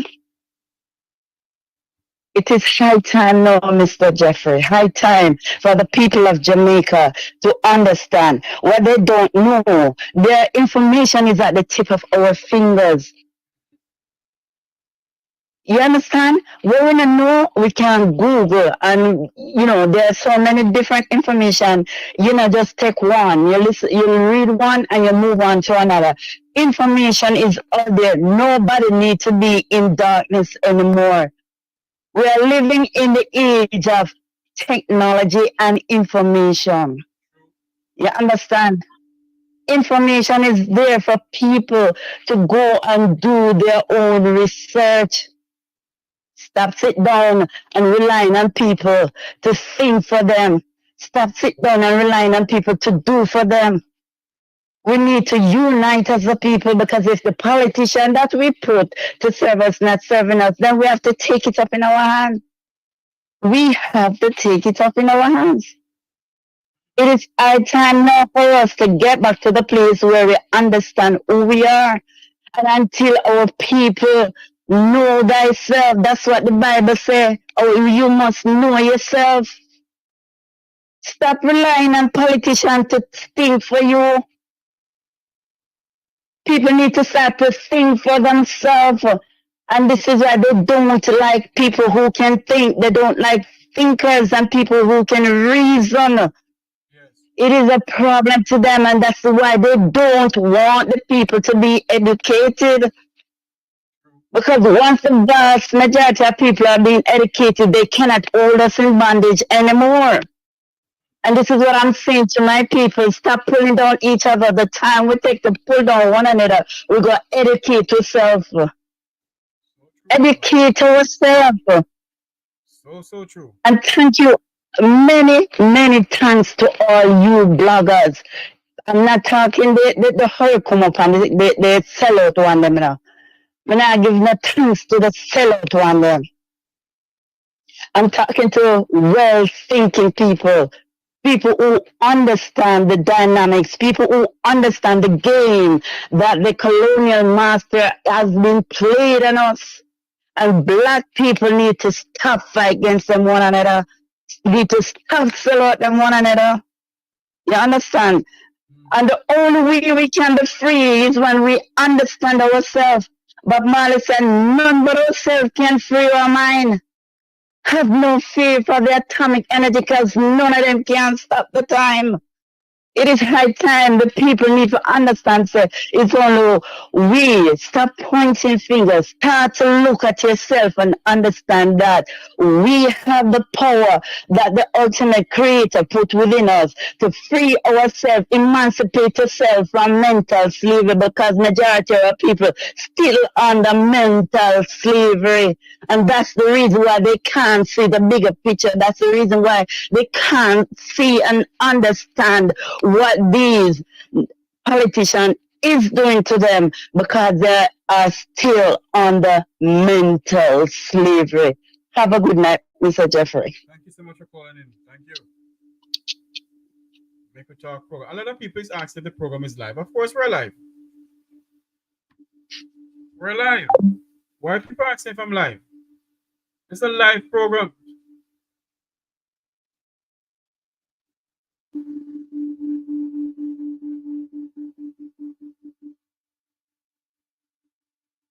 The numbers to call into the program, we're going to go off at the time soon. It's 954-529-8030. We had Mr. Peter Townsend and former Prime Minister of Jamaica's son, Mr. Stephen Golding. He's the president of the UNIA here in Jamaica. We want to tell him thanks for coming on. Speak to us about the Constitution and also his views on the diaspora and his views on the letter that was written to Jamaica's ambassador and indeed an extension to the Ministry of Foreign Affairs and Foreign Trade. And until now, Dr. Rupert Francis hasn't gotten an answer from them. So, you know, it's very sad though when you write to your political elites who is put there to serve you. And because they're in the position of what they're in, they think that we are beneath them. So they don't answer us. You know, it is not right. And when you see a council general, you call out to a council general, she turn her back at you. She have the decency to say hello to you. Because obviously, we're nothing to her. We live below a crossroad. We're the scum of the earth. They don't realize that the taxpayers of this country pay them to be there. And that is why we need constitutional reform. A prime minister can't, and a prime minister and an opposition leader should not be allowed to appoint a consul general and an ambassador without it's being put to the Senate for them to vet them. And that is why we are calling for constitutional reform. That it can't continue like this. It cannot continue like this. And Jamaicans must stand up from all walks of life, must stand up and demand that our constitution is of the people, for the people. And demand that we, the people, need a president that's elected for the people, of the people, and by the people. We don't want a ceremonial president. We need a Senate that is elected by the people, of the people, and for the people. We don't want any senator to be appointed. We don't want any ambassador to be appointed or any consul general. Because all they do is disrespect the people of this country.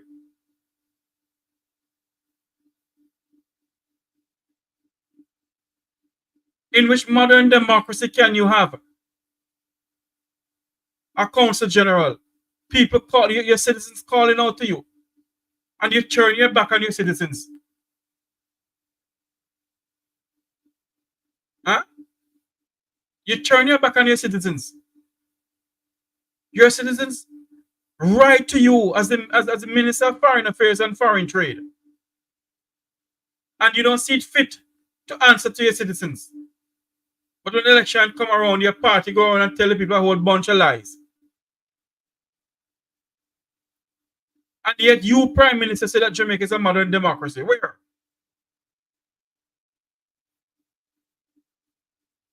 In which other modern democracy you can see a Prime Minister still in power who was not even certified, he wasn't even certified his decorations?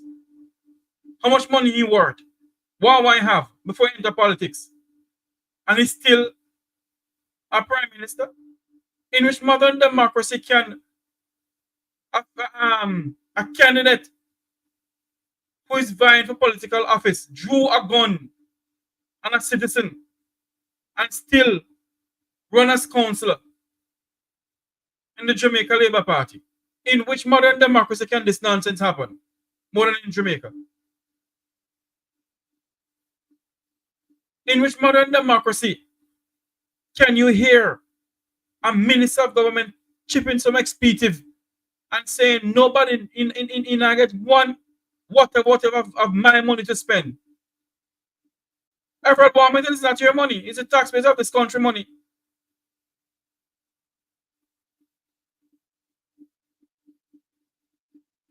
In which modern democracy can a member of parliament look at another member of parliament and call her Jezebel, and in Jamaica, and still sit as member of parliament in this country?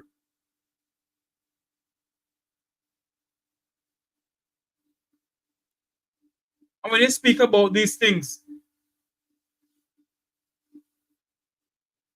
the Labour Party bloggers threatening to burn down your house. And what do not do to you because you're a dirty comrade.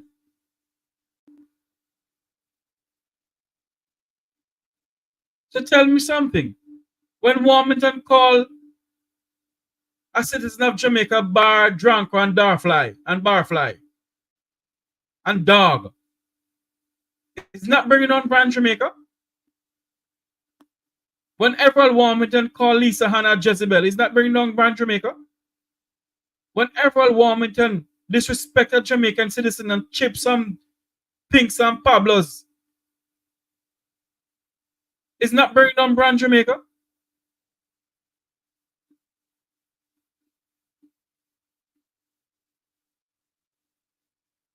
But of course, this is Jamaica, where the political elites don't respect the Jamaican people. They have no regard for the Jamaican people.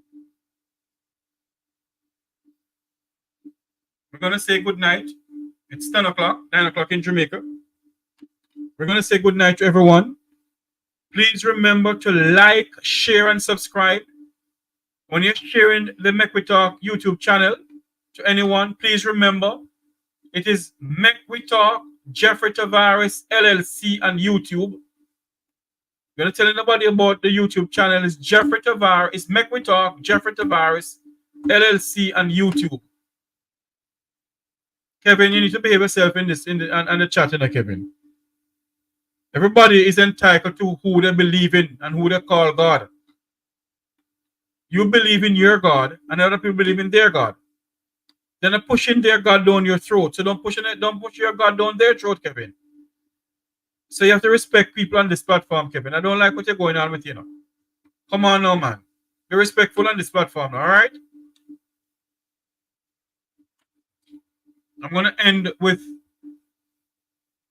this video from a young lady who wants to see better for her country, Jamaica. Break the silence. Break the silence. End the violence. In Jamaica's heart, where dreams should soar, we're faced with violence knocking at our door. Youth, both perpetrator and victim, caught in its snare, a cycle of despair, a burden hard to bear. But in their hearts a spark ignites. They're not just victims, they are guiding lights. We call on our institutions, a unified stand, to break this cycle hand in hand. JLP and PMP, let's set aside the fray, a bipartisan approach to light our way. Mental health, a crucial part of restoration and healing, and giving our young people a brand new start. Let's invest in our youth, their potential untold, provide them with pathways to break the mold, education, opportunities, a chance to thrive, to rebuild Jamaica, a hope we can revive. Together, we'll arise with youth at the fore for a safer, brighter Jamaica forevermore.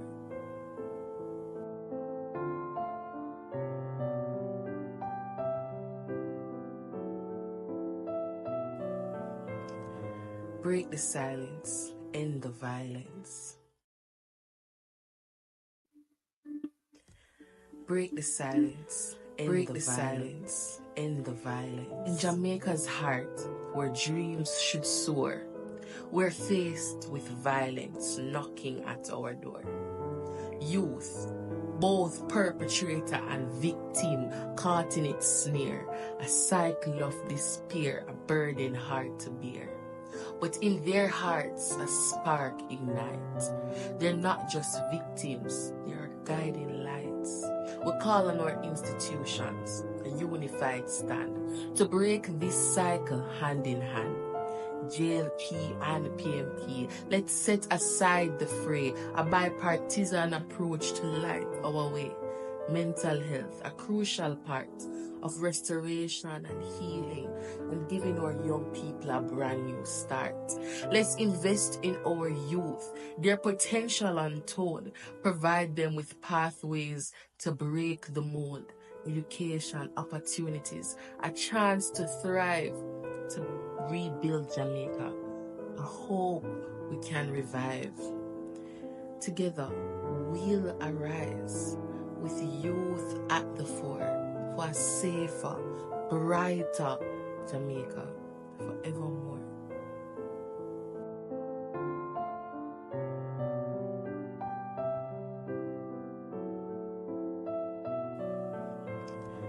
Break the silence, end the violence.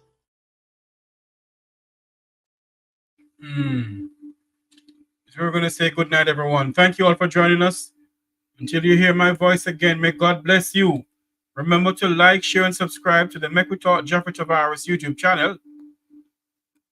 And join us tomorrow for another exciting topic. May God bless you and may God bless Jamaica land we love. Have a great night, everyone.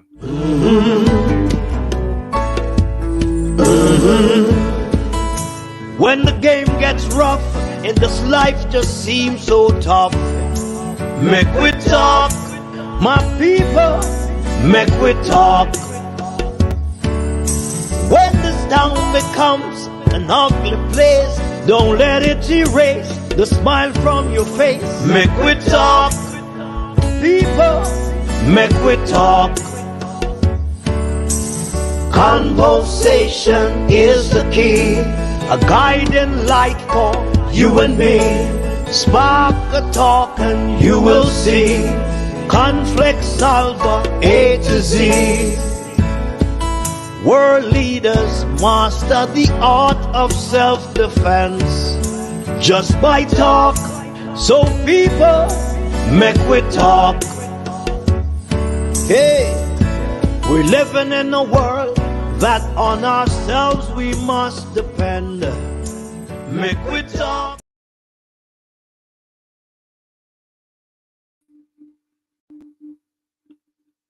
Sorry, I have a final call for the night. Hold on for me, please. Go ahead, caller. Hello? Hello? Hold on for me.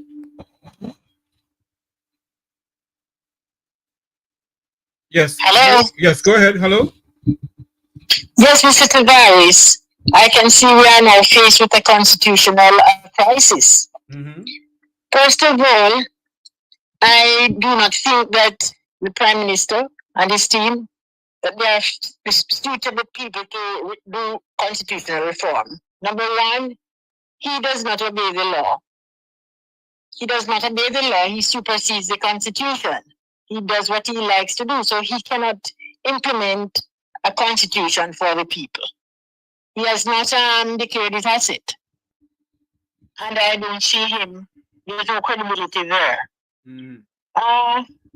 Next thing I want to say that for any constitutional reform to be put in place, it is essential that the democratic procedure is followed. It must include transparency. It must involve the opposition, the civil society, and the public at large. You cannot have a constitution being implemented and established, and the people don't know what is in the constitution. I have no clue. One thing that is in the constitution. So the constitution is, in my opinion, as far as I know, it is a guideline from the people, for the people, by the people, given to the government. It's a guideline for them to know the type of power they can have, which will not affect the rights of the people. The people's rights must be taken. So a certain amount of power is given to them, but not power to abuse or oppress the people. Yes. We don't know what is in the Constitution, so we need to know. We would be buying a puss in a bed. So I agree with Mr. Golden not to sign, because as far as I can see, they have no respect for opposition. The opposition is a part of the government. It is. And there's no regard.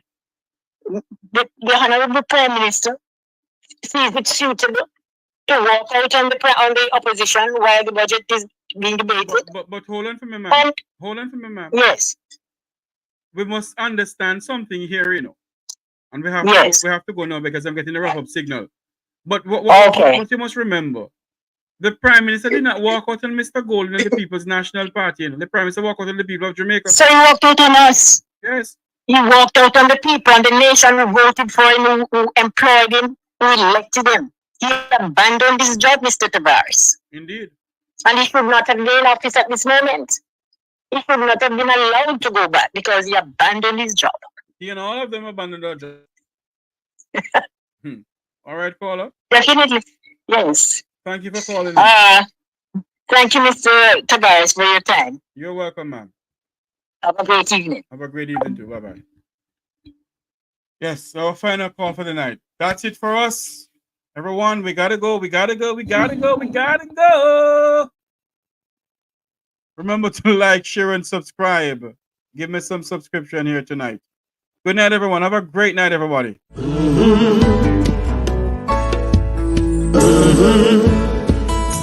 When the game gets rough and this life just seems so tough, make we talk, my people, make we talk. When this town becomes an ugly place, don't let it erase the smile from your face. Make we talk, people, make we talk. Conversation is the key, a guiding light for you and me. Spark a talk and you will see. Conflict solver A to Z. World leaders master the art of self-defense just by talk. So people, make we talk. Hey, we're living in a world that on ourselves we must depend. Make we talk.